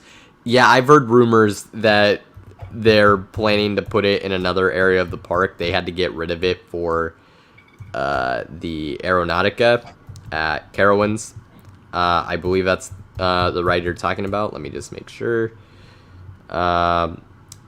Yeah, I think it's gonna get relocated and will be built in the park again, so I'll buy it. It's I've definitely heard that rumor before, and if you say it looked like it was ready for assembly, then yeah, I'll buy it. I don't know much about this ride. I'm sorry. I don't know It's if I should give a definitive answer. it's the I think it's the Intamin looping starship. I think is what it is at Okay. Carowinds. It got removed for the new area they opened this year, but it's kind of been questioned and rumored if it actually is truly gone. And I've heard different discussions about that. They don't think it is.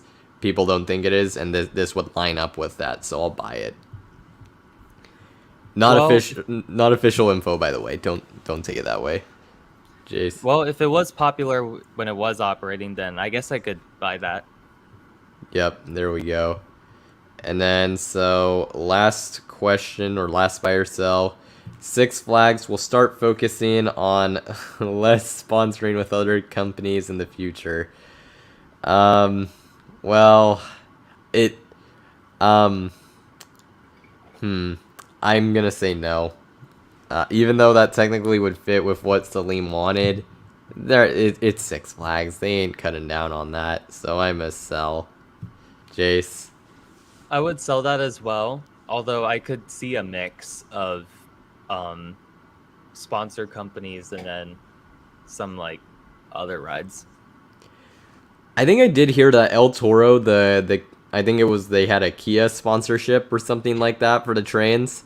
They've had it for a long time. I heard they no longer have the sponsored trains, but so that might be like, oh, see, they're doing it. I think Kia probably was like, this coaster's had 2 accidents. We don't want this. Seats better be comfortable then. Yeah, so I'm still gonna sell. So that is buy or sell. A lot of really good questions and for sure, or predictions or takes. So appreciate that. And with that being said, we're gonna move on to guess the coaster, our other game interactive segment.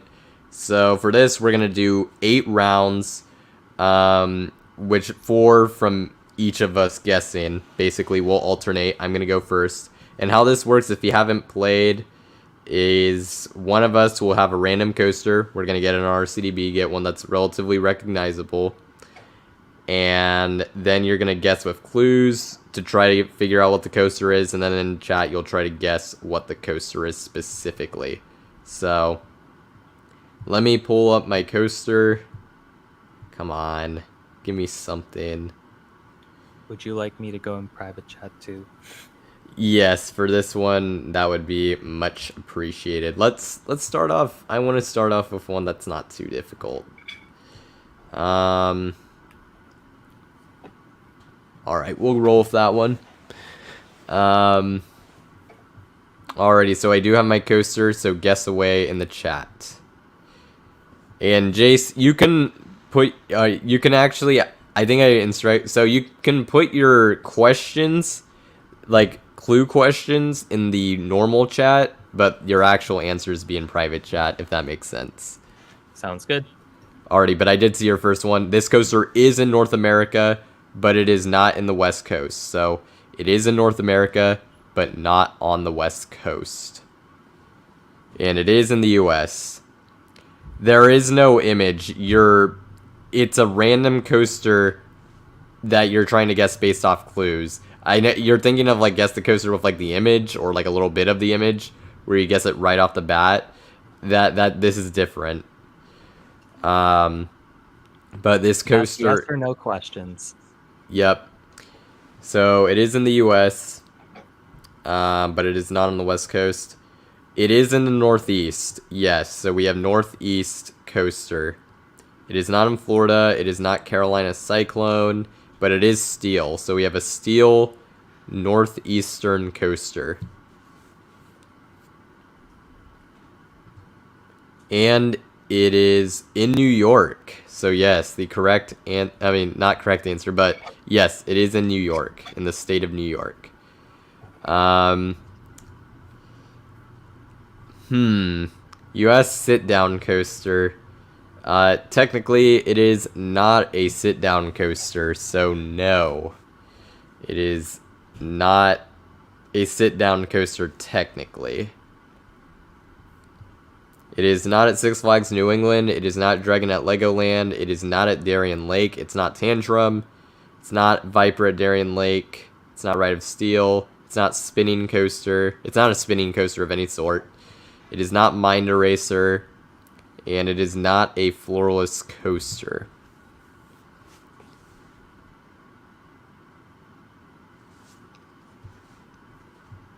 So far we have New York coaster that is technically not a sit-down coaster. That is not at Six Flags Darien Lake. And Agro actually got it. It is Alpine Bobsled at Six Flags Great Escape. Good one. Yep.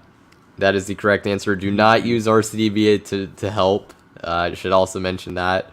Or Google. But Agro got the correct answer there, so... And actually, I'll keep a scoreboard here. Don't know if it'll be relevant, but we'll do that. So Agro is on the board with 1 point. I guess between the two of us, we're probably not going to... I guess we're not involved in the scoreboard, but... yeah. So Jace, you have your coaster? I do have my coaster. So I guess you can go ahead. Guess away in the chat. And same thing, I'll ask questions in the... normal chat, but I'll put my answers in the private one. All right. It is in the United States. All right. Could be easy, could be hard. It is not on the West Coast. So I guess you got to look eastward, and it is not defunct. So so far we got an operating coaster in the US. East of the West Coast. Yep. It is not on the East Coast, so therefore wouldn't be in Florida. And it is not a wooden coaster, and it doesn't have inversions. It is not an Intamin, and is not in the Northeast. So far we got a not wooden coaster in Middle America. It is in Texas, so we got a state. We'll see if that helps. It is a hybrid coaster. It is not the one you guessed, Carrick. But I guess, yeah, Carrick, you did get it. But I guess I should wait for someone in the chat to get it. Yep. All right, so far we got a hybrid coaster in Texas. I don't think there's too many options. It's not Runaway Mountain. It is at a Six Flags park, so it wouldn't be Everest. So it wouldn't be Titan either, so that's full steel. It is not Iron Rattler. Good guess. But I believe on my screen, what is it? Agro got it first on my screen. Yep. Yep. So 2 for 2. Man. Wow. Very absolutely impressive. Killing. All right. So that is the correct answer. So I'll find another coaster. Started off with some... I get Alpine Bobsled was kind of a weird one. I said I wanted an easy one. I'm like, that's not really an easy one, is it? Ooh, I do have my next coaster. Yep. Alrighty. So, guess away.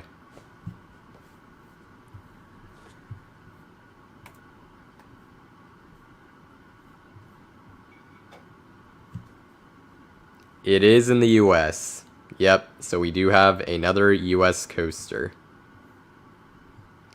And it is wooden. So, yes, we have a US wooden coaster. It is not relocated.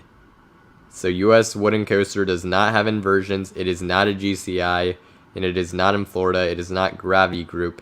But it, once again, is in the Northeast. So, we have a Northeastern US wooden coaster. It is... Interestingly enough, RCDB doesn't credit a manufacturer for this one. So I'm gonna see if Wikipedia has one or someone else does. Let's see.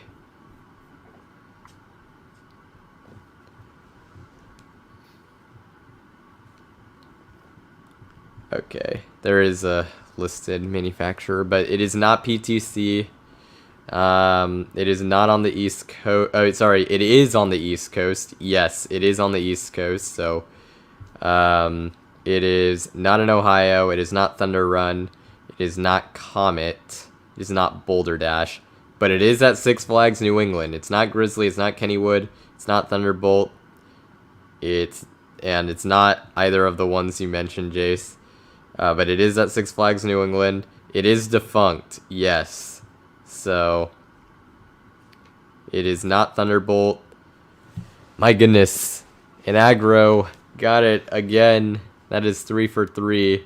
It is indeed Cyclone, otherwise known as Riverside Cyclone, is your correct answer. Either one works, and so that is correct. Aggro is 3 for 3 at this point. Already Now said Wicked Jace. Cyclone. And I guess, Jace, you also got it. I didn't see it until now, but yes, you also did. Congratulations. I do have my coaster now. If you don't know enough to guess, well, I don't know. Maybe asking yes or no questions could help. That's what I Yep. usually do. I usually get a very good idea of what the coaster is before I actually guess. But I do have my coaster, so y'all can guess away. Yep.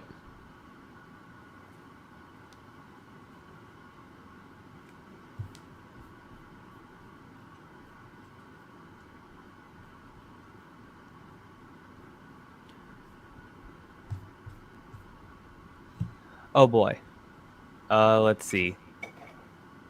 Is it a Togo? It is not a Togo. And it is not in the US. So we got our first, if you're living in the US, this is your first international coaster.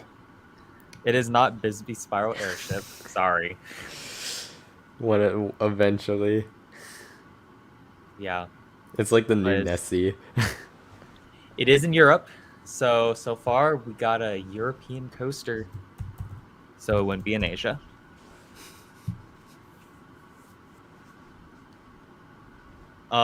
Philip, if you meant Gerstlauer, yes, it is a Gerstlauer. Darn it, it's not Nessie. Not Nessie. Sorry. I put that in private chat. I'm like, please, for the memes. For Stamford Bridge. Let's see. Sorry. Okay. It is a steel coaster. So far we got Gerstlauer It isn't- steel coaster in Europe. where is this located? It is not in France or Germany. And it is not in the UK either. So far we got Gerstlauer steel coaster in Europe, but not in Germany, or it is not that one, Carrick. Okay. So what do we got so far? European, non-Germany, non-UK, non-French, non-Spanish either. But yes, it is in Belgium. So far we got Gerstlauer in Belgium. I think there's a few options it could be.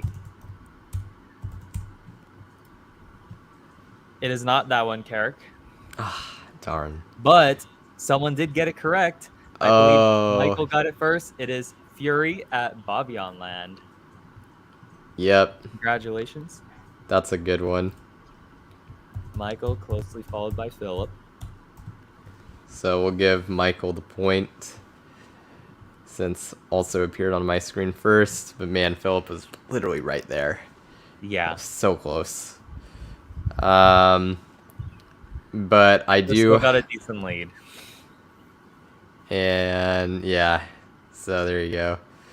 But we do have our next coaster, so guess away. And we are officially halfway through.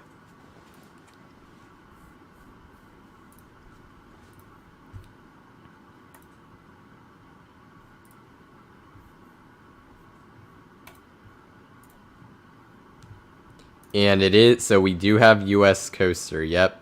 US coaster, but it is not steel. It is indeed a wooden coaster, another U.S. wooden coaster. No inversions, but it is operating. So U.S. operating wooden coaster. It is not from GCI. It is not in Florida. It's definitely not in North Korea. It's not in the Southeast. But it is from Gravity Group. Yes, so Gravity Group. This is a Gravity Group wooden coaster that currently operates. Not PTC. Not in Ohio. It is not a family coaster. It is not at Holiday World.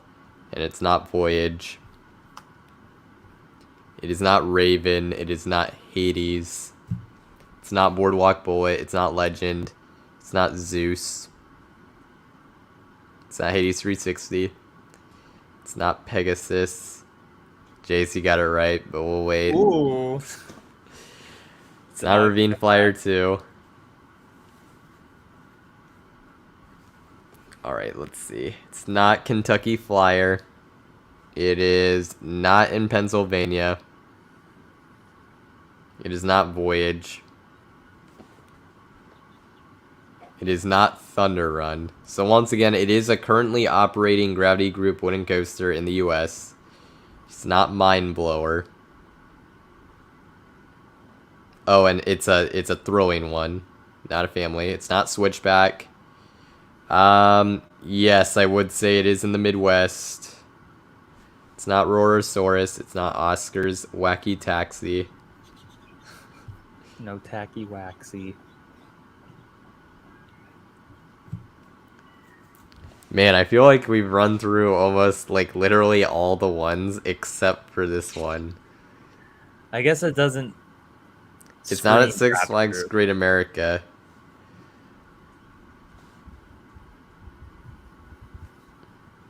It's not Switchback. Aggro got it again.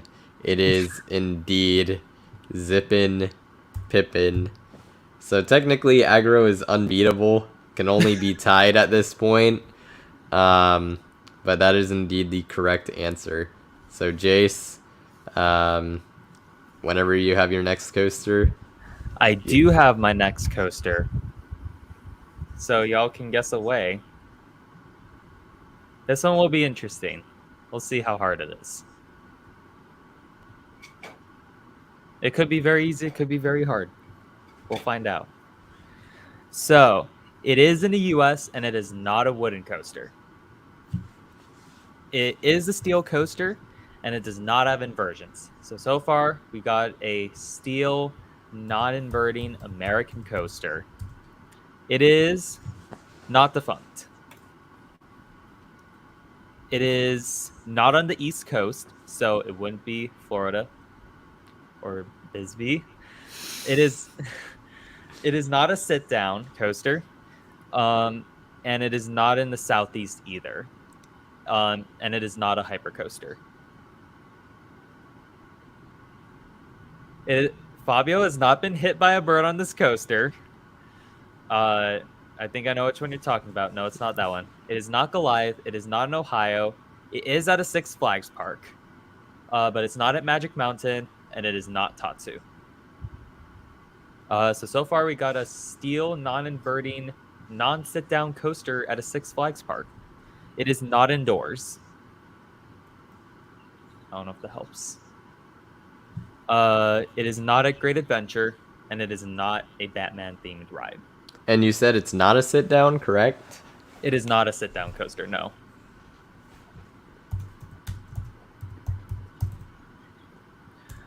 Let's see. It is not. It is at Frontier City, so it is not Kong. It's not Ninja. And it's not from B&M. Carrot got it. Let's see.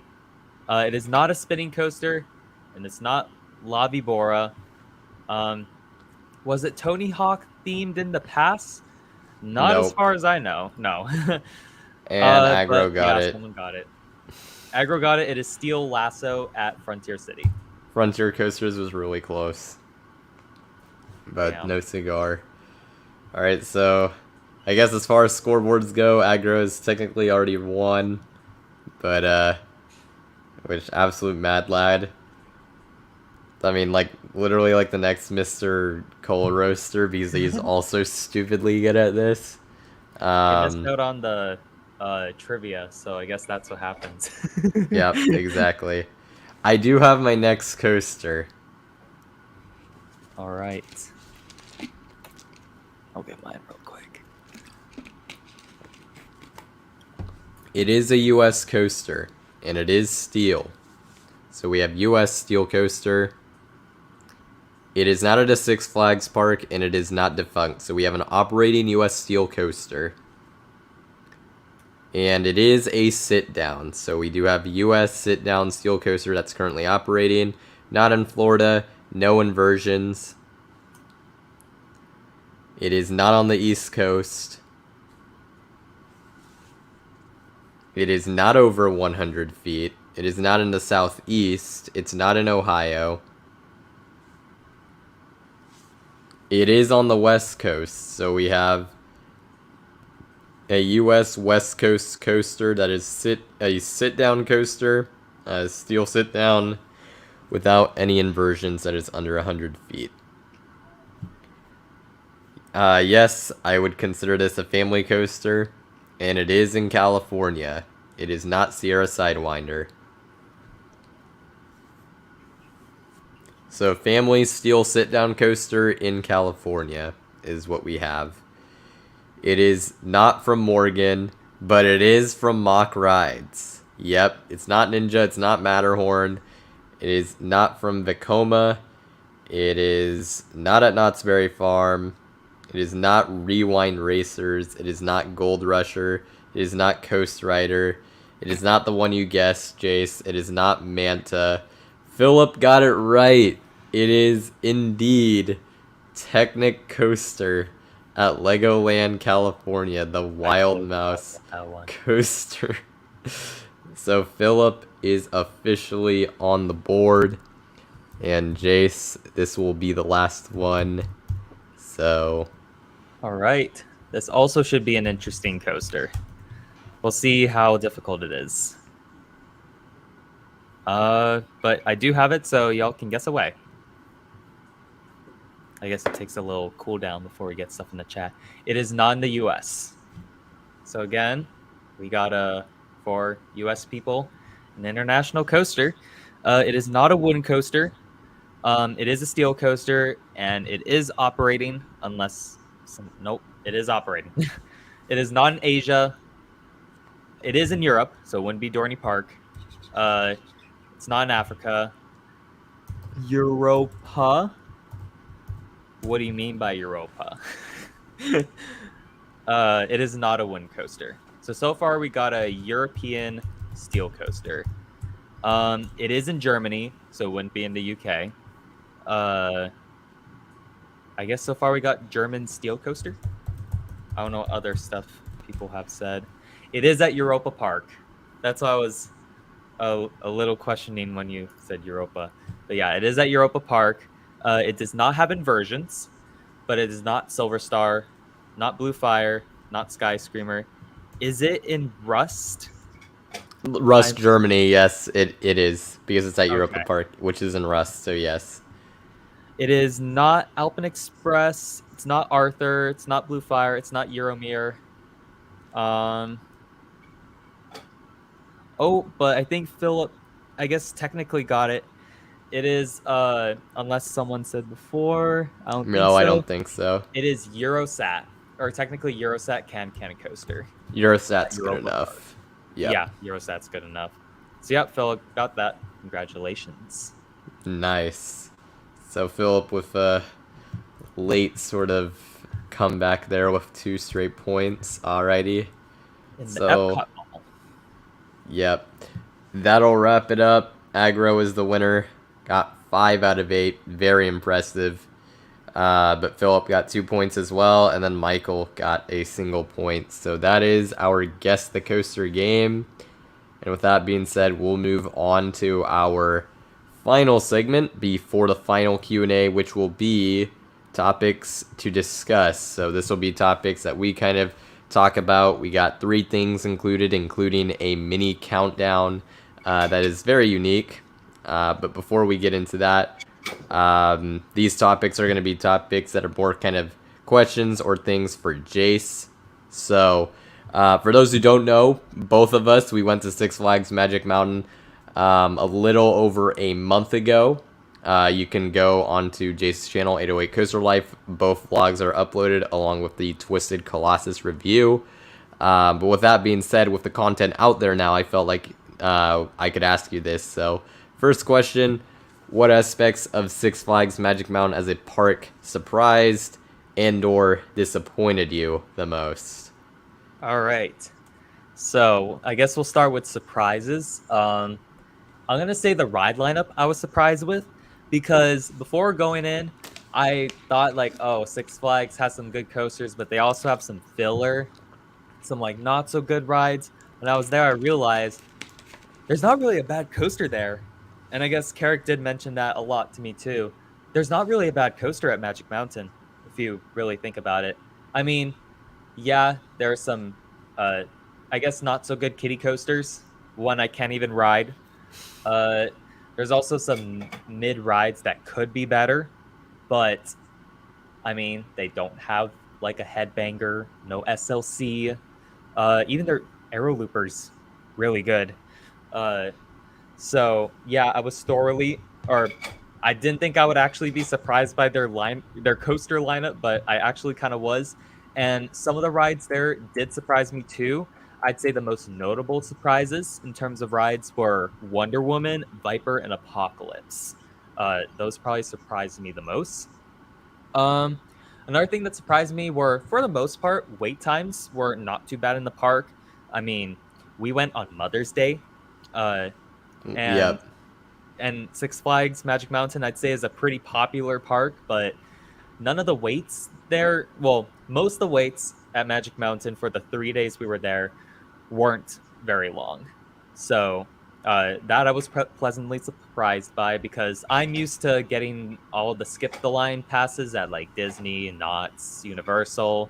So to go to a park like Magic Mountain where I don't need that, it's very refreshing. But of course, you got to plan accordingly which days aren't as popular if you want to experience that. But yeah, I was pleasantly surprised by that. As for disappointments, I guess these I should have expected. Ride operations weren't the best. Yep. Let's see, how can I describe it? I never experienced the pain of one train ops until I visited Magic Mountain, because I guess I'm used to these parks running rides at decent capacity, especially Disney and Universal. They're known for having good capacity rides. So yeah, one train ops definitely was an eye opener. I guess I could say. What else? I guess I should have expected this, but some parts of the park lacked shade, which I should have better prepared for. Yeah, the park was overall pretty exhausting. Yep. Which I guess is to be expected, because there is a hill in the middle of the park. But surprisingly, my body wasn't aching as much after each day as Hershey for some weird reason. So I guess that's a good thing at least. Still a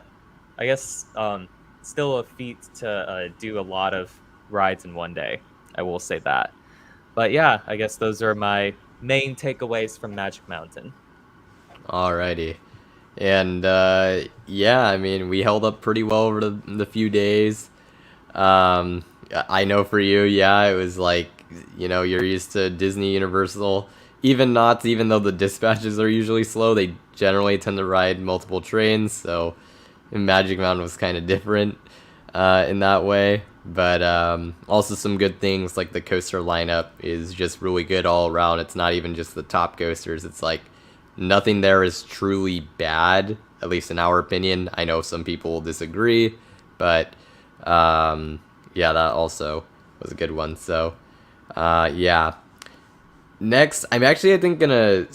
we'll do the countdown. Yep, we'll do it in the order we intended. So we have a mini countdown. Those of you in chat, you can also kind of let us know what are some coasters that fit this sort of category that you really like. But we're gonna do our top 5 coasters that we have ridden. That is under 100 feet tall. So that is our mini countdown subject for today. Both of us have our own separate top fives. We haven't really discussed with each other what they are, so that'll be kind of interesting. But with that being said, Jace, would you like to start, or should I go? I mean, honestly, up to you. I guess I could go, unless you prefer to go first. Yeah, you can go first. All right, do I just list all five? No. We'll switch off. Switch off? Okay. Yeah, so you start with 5, I'll go 5, 4, 3. Yeah. Okay. So, yeah, I'm pleasantly surprised by what coasters actually made this list. So, number 5, I have Sidewinder at Elitch Gardens. Quite a rare credit. Not much to the layout, but you do have some good airtime over drops. And the loop was actually pretty forceful. Was kind of smooth, or it was smoother than I expected as well. So yeah, I thoroughly enjoyed that ride. Yep. Someone asked if Maverick was under 100 feet. No, it is not, unfortunately. It would have definitely made my list had it been, but it is not. So my number 5 coaster, and actually I'll just do a quick run through of honorable mentions before I go to 5.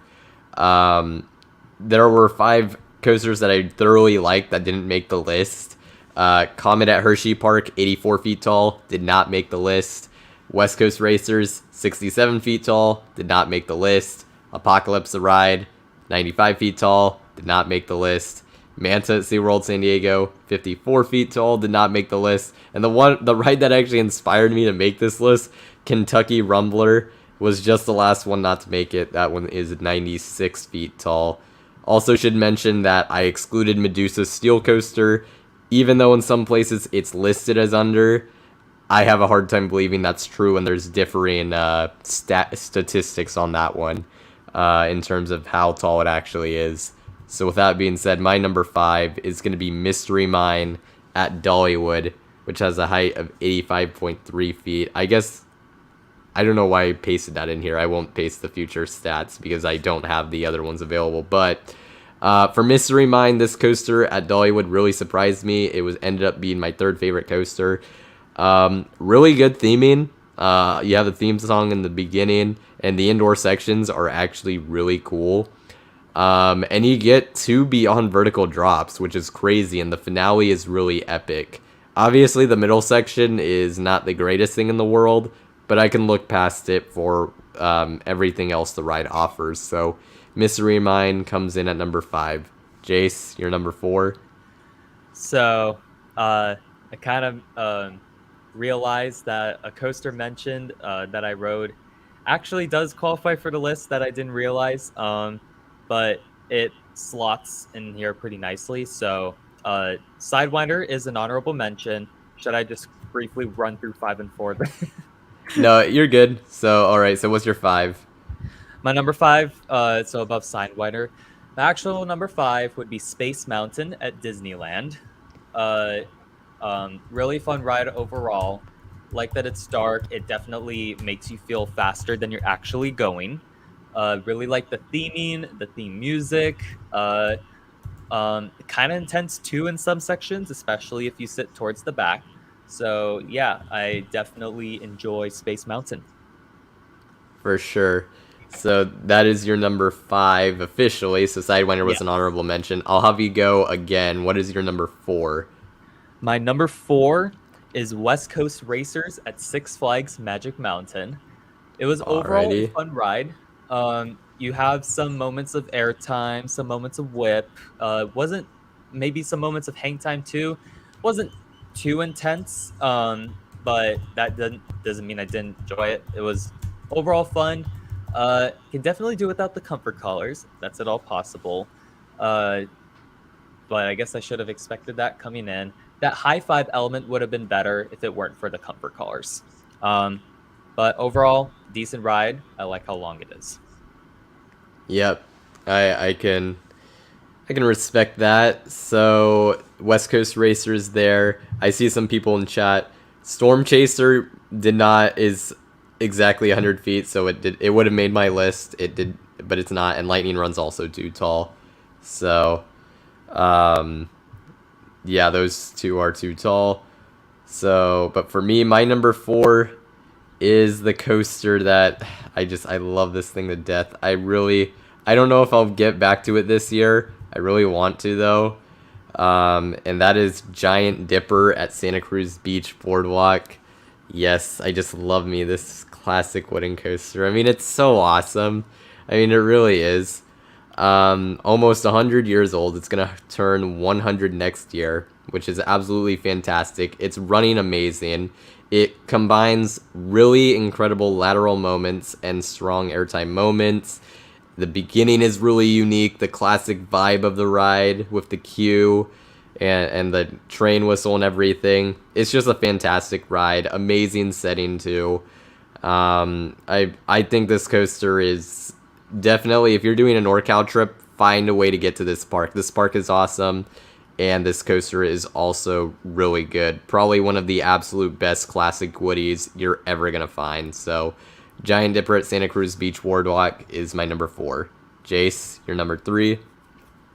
All right, my number 3 is also a wooden coaster. It is Lightning Racer at Hershey Park. So I thought this ride was overall very fun. Interesting thing is I rode Lightning Racer.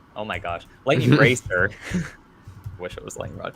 I rode Lightning Racer right after Wildcat, so that was definitely interesting. Was a little smoother. I also found Lightning Racer to be a little more dynamic than Wildcat. So it was overall a fun ride. It had some surprising moments of airtime towards the first half, but I definitely feel like the ride lost some steam in the later half of it. I do appreciate that it's has a decent length. It's not like too short. But they were able to make the ending a little better than I would have liked it more. Alrighty. Yeah, it definitely does die off a bit. I would like to rewrite it, because when I first wrote it, initially I really liked it, but as I've ridden more GTIs, I'm kind of like, man, this thing really ain't it, compared to some of the other ones. But it still is a very good ride, and the racing aspect is super fun, so you cannot go wrong with it. My number 3, I'll just throw it out there. Yep, there we go. Space Mountain at Disneyland, California. Now, I have this ride ranked way higher than most enthusiasts. This is still in my personal top 30 coasters I've ridden out of over 150. And really, for me, it's the atmosphere, the soundtrack really adds a lot to the ride experience. Whizzing around in the dark with all the lights and stars around you, with the amazing soundtrack. My all-time favorite soundtrack on any coaster I've ridden is the one on Space Mountain. I mean, it is fantastic. You absolutely feel like you're also just going super fast, even though you're not at all. It just gives that feeling with the wind in there and everything. It's another fantastic ride that I really have come to appreciate for sure. So, and it's pretty intense, pretty forceful for what is considered a family coaster. So I will throw that in there. But I mean, this ride is just awesome. Like I said, atmosphere and setting definitely plays a big part in its ranking. So that is why it is here at number 3. So yep, that is Space Mountain. Jace? My number 2? Okay, so my number 2 is a wooden coaster that actually surprised me. It is Comet at Hershey Park. So Comet was my first real classic wooden coaster. Well, second real classic wooden coaster. But it's my first one that has buzz bars. Now, Comet does have the seat belts in addition to the buzz bars, but I feel like I still had the buzz bar sensation when I rode it. And I also rode, my 2 rides were towards the back, so I was actually really impressed. The drop, amazing in the back. You get good airtime, and some of the drops later during the ride, also really good in the back. Had some good airtime, and hard to describe which turnaround. It's the third turnaround after the ride jets out along Sky Rush. No, I guess it kind of does already. But the third turnaround, I guess you could say, had a decent bit of laterals, I found. And overall, and it was smoother than I expected. So overall, great ride. Another one of the really good classic wooden coasters I've ridden. Couldn't quite make the list. It just kind of got bumped down by some other things for me, but it is definitely a really good ride. Definitely worthy of making it for sure. I'm seeing people in the chat. Hall Zuberkopf is under 100 feet. Really? I want to just check that real quick. That would be pretty impressive if it was. Yeah, it is. 98.4 feet. There you go. And Twister at Groenland for sure is one, and I know a lot of people really enjoy that ride. So my number 2 coaster is actually going to be, I feel like I've already had a few controversial ones. This one definitely is one of those as well. It's a love it or hate it type of ride. This is Furious Baco at Port Aventura. That is my number 2. Believe it or not, only 46 feet tall. It just stays that low to the ground. And this ride, it has the best launch at Port Aventura, easily. Sorry, Red Force. Or I should say at the resort, for sure, easily. Definitely the better launch coaster just in general as well. So, amazing first launch. I like the theme of it. The pre-show wasn't working the full effect when I was there, but I could still appreciate the wacky storyline, for sure. And then I really like how, unlike like the traditional Xcelerator coasters, even though it's debatable if this is actually one of those, it stays low to the ground pretty much the whole time, so you get a real strong sensation of speed as you go through the elements. It's just really fun. It's just really fun to go through it with all that speed, especially in the front row with the wind in your face. And that final inversion gives some absolutely wicked hang time. It is a fantastic way to end the ride, and I was thoroughly impressed with that coaster. It was my favorite coaster at the resort as well, even over Shambhala, which I know is definitely a hot take. But I really enjoyed this ride, and definitely worthy of making this list. All right, is it my number 1? Yep, you're number 1. All right, so for some reason I thought this ride was over 100 feet. Turns out it isn't, and that is Apocalypse at Magic Mountain. Yep, there you go. So I felt like for Apocalypse, I went in with the right expectations, because reviews of Apocalypse were definitely mixed before I wrote it. Some people were underwhelmed with it. Others, because of like recent renovations, thought it ran really good and was amazing. So I kind of went in with like middle of the road expectations. I like to describe Apocalypse as the GCI of all time, because it doesn't do anything standoutish, but it does everything GCI is known for, and that's why I really like it. So it has good laterals in some sections, nice pops of airtime in some sections as well. Kind of intense too. I like the tunnels. I like the station flyby.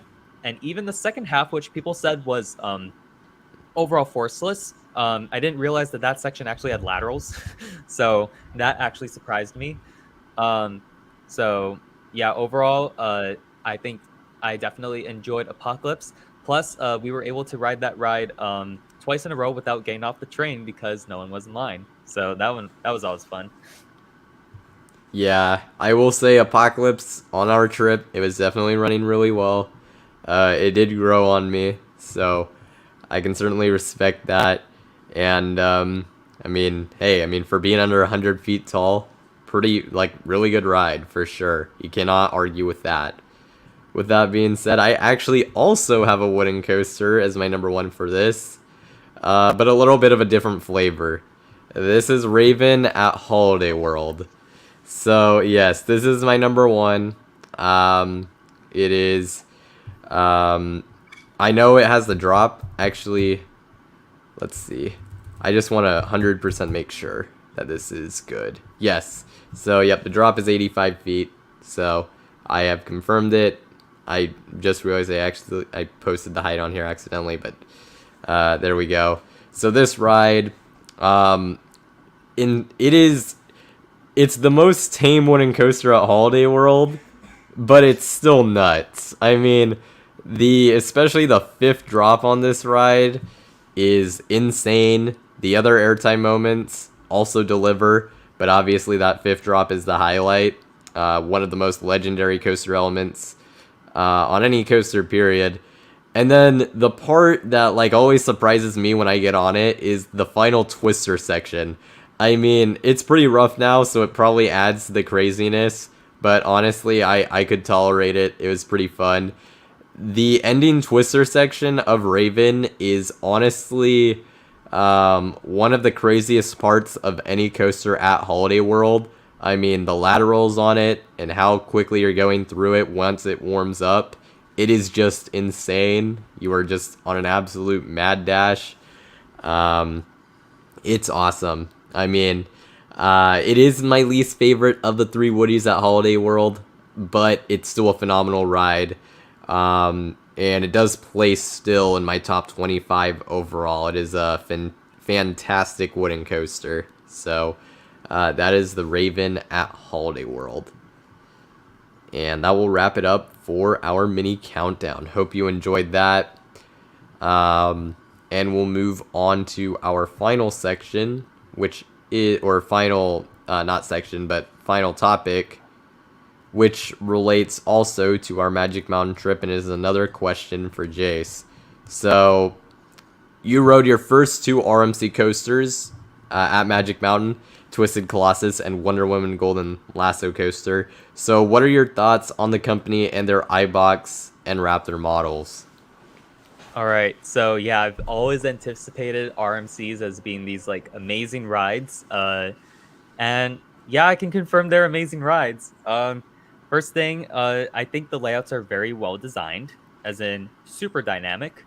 I guess I haven't ridden too many coasters that are, on the same scale as RMCs. They don't have as strong of airtime or don't have as good quality airtime.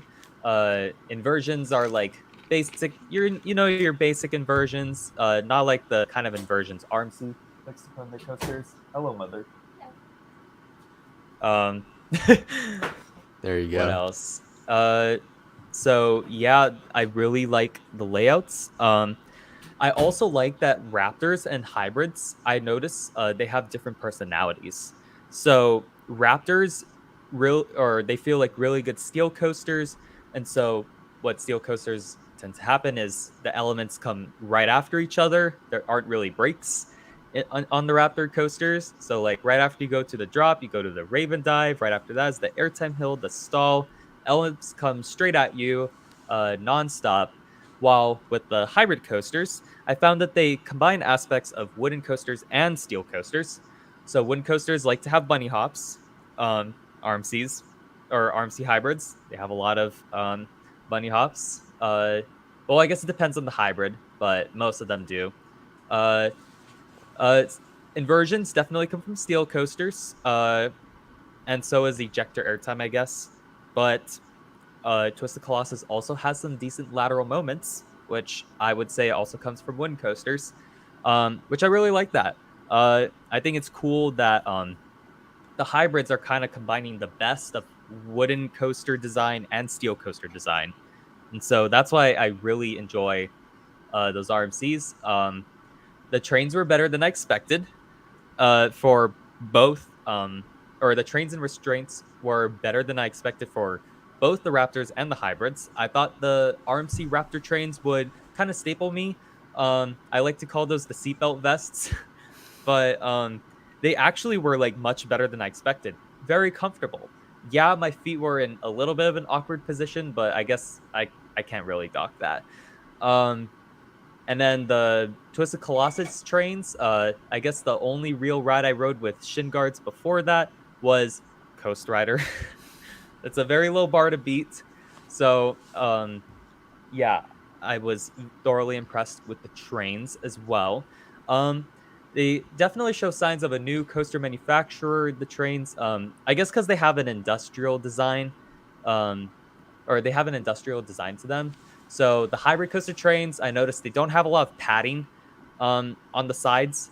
which for a ride that does have some decent laterals in some moments, kind of is inconvenient, but I guess not really too much of an issue. Of course, the Twisted Colossus lap bars are very difficult to lift up after the ride is over. And yeah, that's basically it. But besides that, overall, very good rides. Very impressed. Yep. I mean, some people in the chat are saying, to be fair, the RMCs at Magic Mountain aren't necessarily the most representative. And yes, I will say Twisted Colossus is certainly one of the more unique RMCs I've done for sure. It's definitely not one of those that I would say, oh, all RMCs feel the same. It's not one I would lump into the feels the same category, I guess. But even still, there's still similarities you'll find. And for Jace, this was his first RMCs, and they lived up to the hype, so. I was even surprised by Wonder Woman.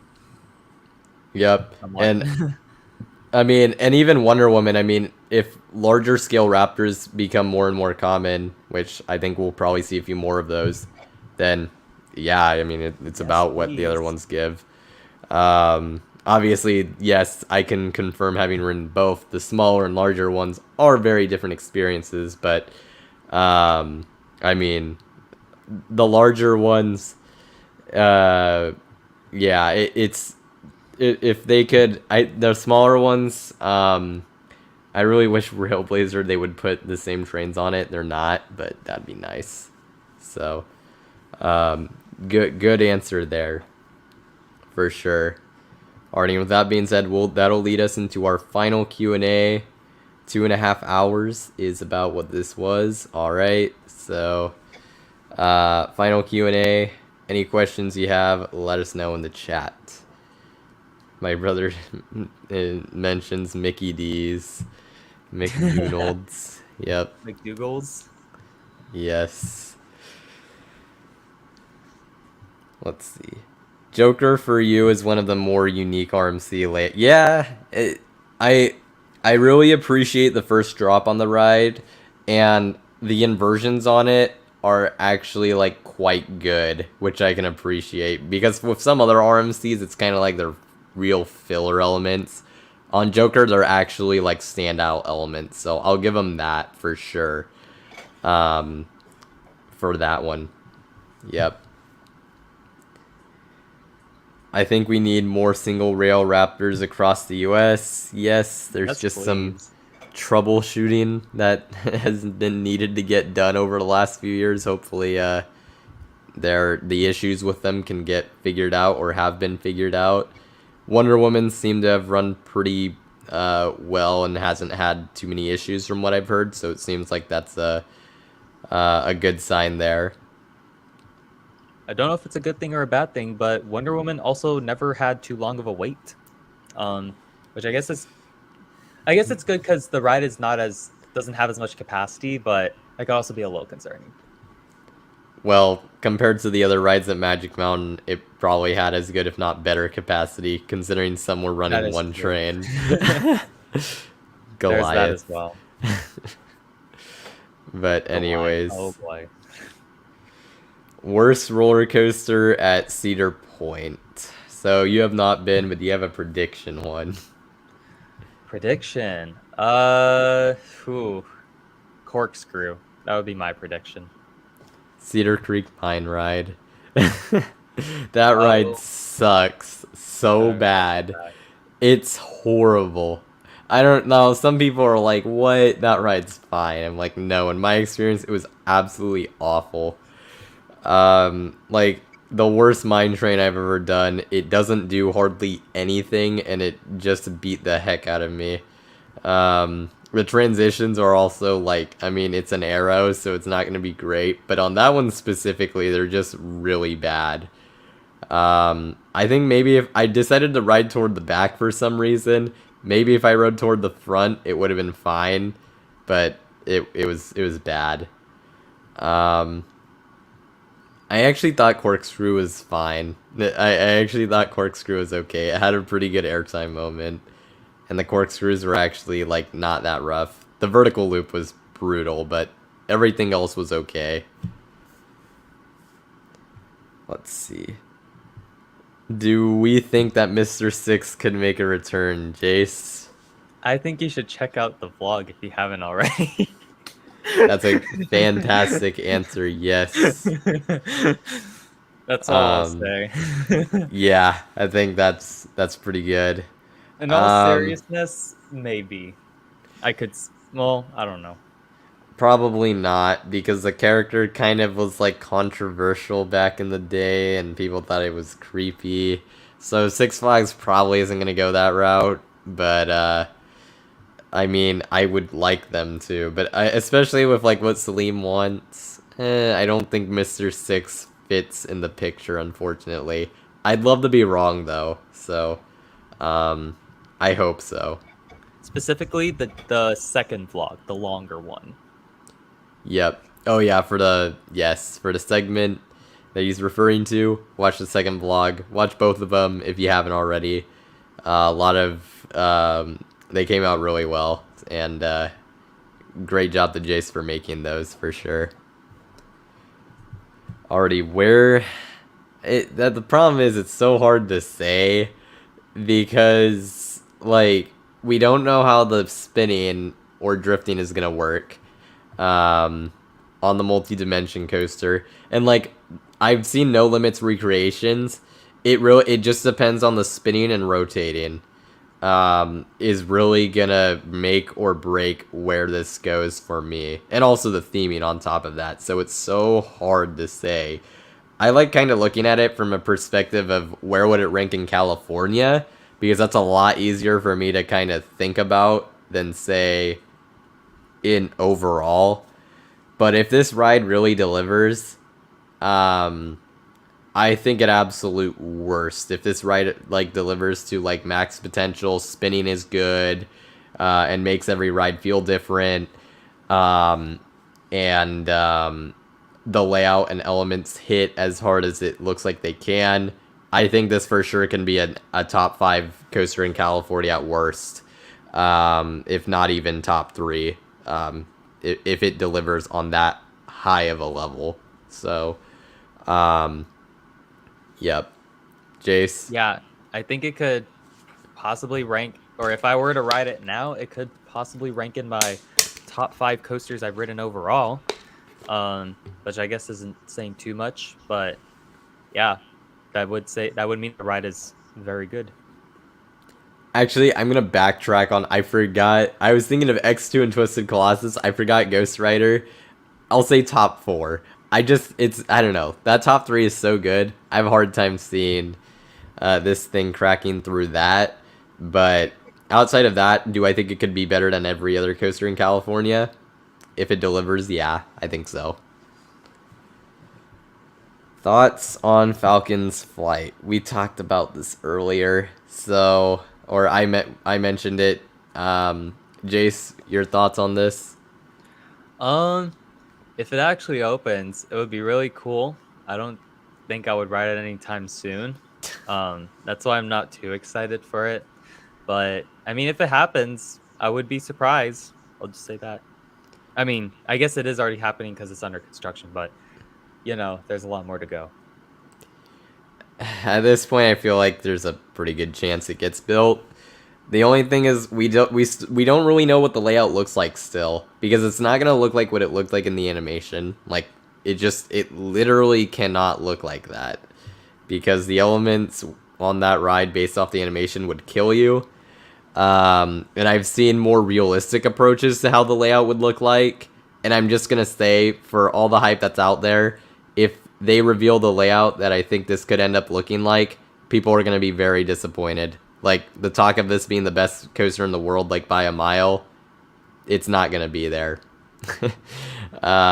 It very well might be a very Dododompa-esque coaster, in terms of it just kind of burns off a lot of steam after its highlight moments. Especially after the cliff dive. Because you're going so fast and everything, there's no way it's gonna be able to have that many actual elements.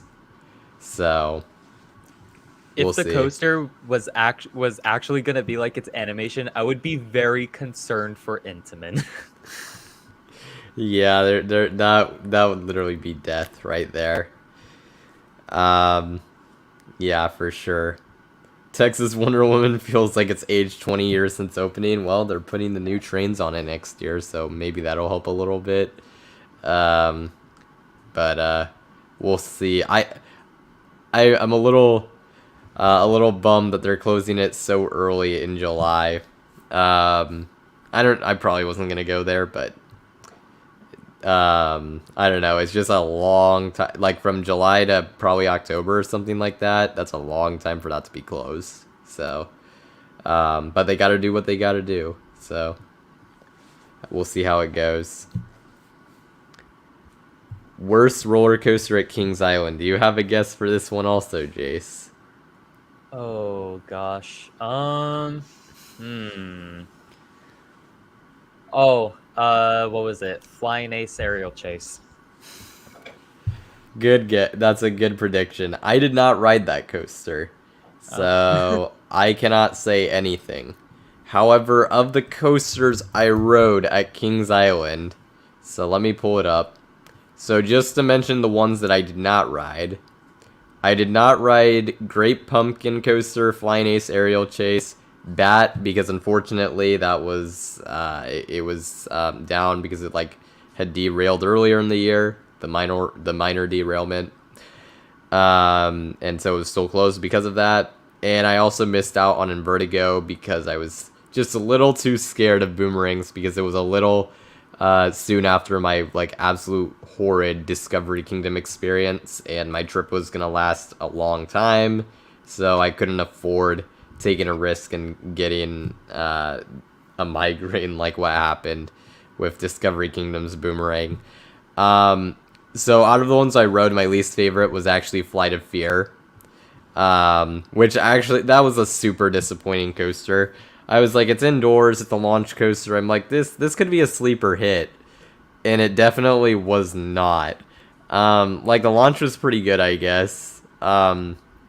Everything else afterwards was a shuffly mess, unfortunately. Like super rattly, super shuffly.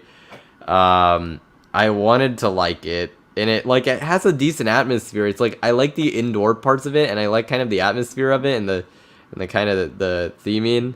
Especially before you ride the coaster, but it just does not deliver. It's like so disappointing. It's like, this coaster, if it were just smooth, would be like really fun, but it's just not. So it's very unfortunate. Which Cedar Fair Park in California am I more familiar with? I've been to Knott's way more times than Great America, so I'm gonna say Knott's. And Jace, I've never been to Great America, so Knott's definitely for sure. Any plans to visit Discovery Kingdom in the future? So, well, Jace, do you have any plans to visit Discovery Kingdom in the future? Well, I definitely would. Not at the moment, but I would definitely like to visit NorCal kind of soon, because I would love to hit up California's Great America before it gets modified, then removed. But so if I were to hit up Great America, I don't see, or I guess I would also want to try get in Discovery Kingdom if possible. I mean, I know it's not the best Six Flags park, but nevertheless, it still has some decent coasters. I would like to go there before the end of summer, simply because I have a season pass and I really want to ride Flash. So it's gonna depend on work and some other things. I will say that as of now, I was earlier in the summer, I thought it was a for sure thing. But you see, I went to over Texas, so that kind of made my pass worth it, even if I didn't go to Discovery Kingdom. So I'm kind of like, And then there's a potential other trip coming up later in the summer, which might affect the likelihood of this happening. It might happen. I might go, but and if I do, it would be in the next month or two. But I don't know for sure if that's gonna happen. I'm kind of like I'd love to go to at least some NorCal park this summer, probably between Discovery Kingdom and Santa Cruz, and heck, maybe I even lump in Gilroy Gardens, get the credits finally. With one of it could work for either one of those, but I just don't know which one I would rather visit. It's probably gonna come down to that.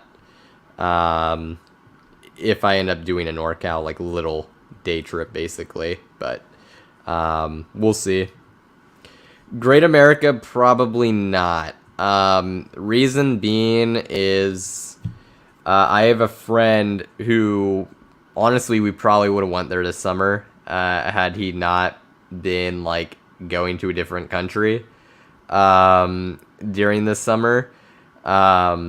But I have a friend that he visited growing up when he was younger, and we've both talked about going there.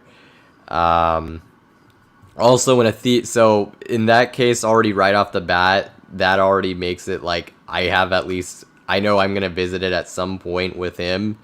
And then if me and Jace ever did like a theoretical NorCal trip, I mean, obviously Discovery Kingdom would also be involved, as with Santa Cruz, but Great America would also be involved. So kind of like, because there's two potential trips on the table that could happen with eventually, not saying anytime soon, it just makes it kind of difficult for me to go out of the way to get there.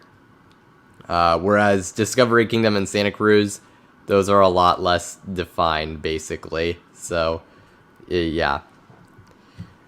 I guess, do you have any plans to go to Great America? I guess you kind of mentioned that with Discovery Kingdom, but... Yeah, it's like, not at the moment. I don't have any plans, but I would like to get there sometime soon. I will say that. Yep. So, for sure. Already, so...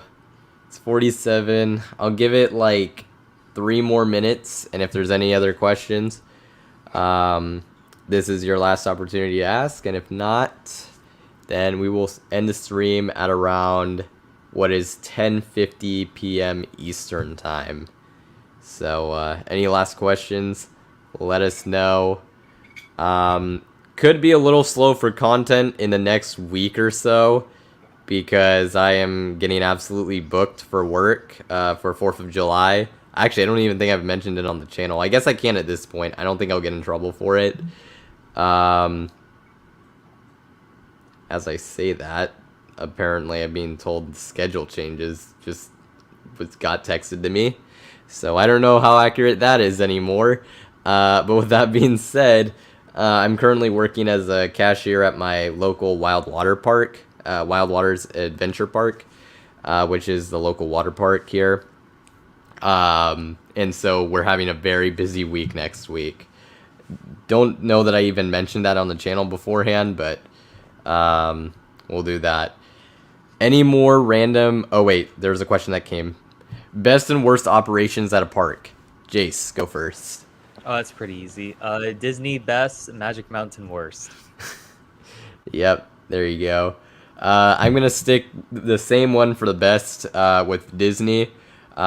Universal is also definitely up there for sure. So those two, and then even Kings Island also, you got to give them definitely consideration there too. They're really also excellent. So I definitely would say those three are definitely like Hall of Fame tier, like what you want your operations to be. California Adventure as well for a good chunk of their rides. As well would also definitely be up there. But as for worst, sorry, but I gotta say, based off experience, I would have to go with Discovery Kingdom, just based off the times I've went. I mean, the last time I literally got like a free pass to come back because there were so many closed rides. I mean, that just kind of although it was useless to me because I was a pass holder, but that just kind of lets you know. That specific, I think the days I've went, it's just been specifically like unusually bad. The visit I had beforehand, the park didn't even open on time. It opened like 15 to 20 minutes late. So I kind of have to go off that one by default because and those are literally cases where there's tangible proof that it was like the worst in my experience. So because I haven't had anything like that happen at the other parks I've been to. I hope Discovery Kingdom can redeem itself whenever I return. But as of right now, that's the one I have to go with, unfortunately. Any more random RCTB coaster videos? Now that I have this mic situation figured out, I'll see what I can do about getting one out, maybe next week or the week afterwards. I think that's certainly possible. I would like to do that, so I'd been considering doing it anyways, rebooting it, so because of your suggestion, and I really was going to, then there was like all the mic issues, and now it seems to be solved, so I'm gonna try to do one in the next 2 weeks.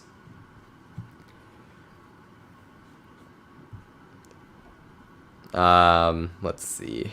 Anything else? I will say for operations, Magic Mountain, I would say, has the most entertaining operators. Because at the other parks I visited, they were mostly silent or like only saying the necessary stuff. Some of the Magic Mountain ride ops tried to have some fun, which I definitely appreciated. Shout out to the Full Throttle ops. You guys are really good. Yeah, for sure. They're always like elite tier. But yeah, and actually, Magic Mountain, I'll even Discovery Kingdom, like some ride dispatches. It's kind of, I guess, right. It depends on what you mean, because if you go by dispatches, I actually wouldn't say Discovery Kingdom has the worst. In fact, they're actually pretty decent. It's just the problem is they run single trains, and there's a bunch of closed rides. That's the issue. The write-ups themselves are actually like. Also, they do bring a lot of a decent amount of them did bring a lot of energy. Same as Magic Mountain too. Some other parks that have some really friendly ops and energetic ones. Kings Island also. Holiday World, especially during Hollywood Nights, very energetic. Kentucky Kingdom, actually, though that park also has a ton of one train ops. At least when I visited. But the write-ups themselves, definitely going to give a shout out there. And so, yeah, wanted to mention those as well. Joker has been running 2 trains as of recently. That is good. Definitely, that's tempting me to go there. Giving it another shot. But, yeah, I think there was one last question from Dagan Barnes. Do I think Great America is the Bay Area's answer to Disneyland? Probably when it was built. Yeah, it built in the 80s. Marriott made it. Yeah, when it was built at the time. Nowadays, I wouldn't really say that. I guess it's the closest thing you have to Disneyland, but like it's definitely a different place, different audience, different attractions and such. But at the time, I guess I'd say yes. Jace? Yeah, I guess at the time, it was, I guess, like, the premier theme park in Northern California. But I would say Great America is definitely different than Disneyland, just looking at footage and stuff about it. Yep. For sure. Alrighty, I think that'll wrap it up for the questions. So, thank you everybody for watching. Thank you, Jace, for coming on once again as a guest. I don't even know how many times I've had you on, but it's always a blast to have you. If you have any last things you want to say, any last plugs you want to give, now would be the opportunity to do so. Thank you all for watching this stream. If you haven't already, go subscribe to I don't know if it's this way. Carrick from Coaster Hour. Makes some great live streams, as you probably know. Yep. I have to catch up on coaster reviews, so expect a lot of those in the coming in the coming weeks, because I still got some Hershey Park coaster reviews, which is kind of sad, but I'll get to those. Yep. There you go. So, anything else? I guess that's really it.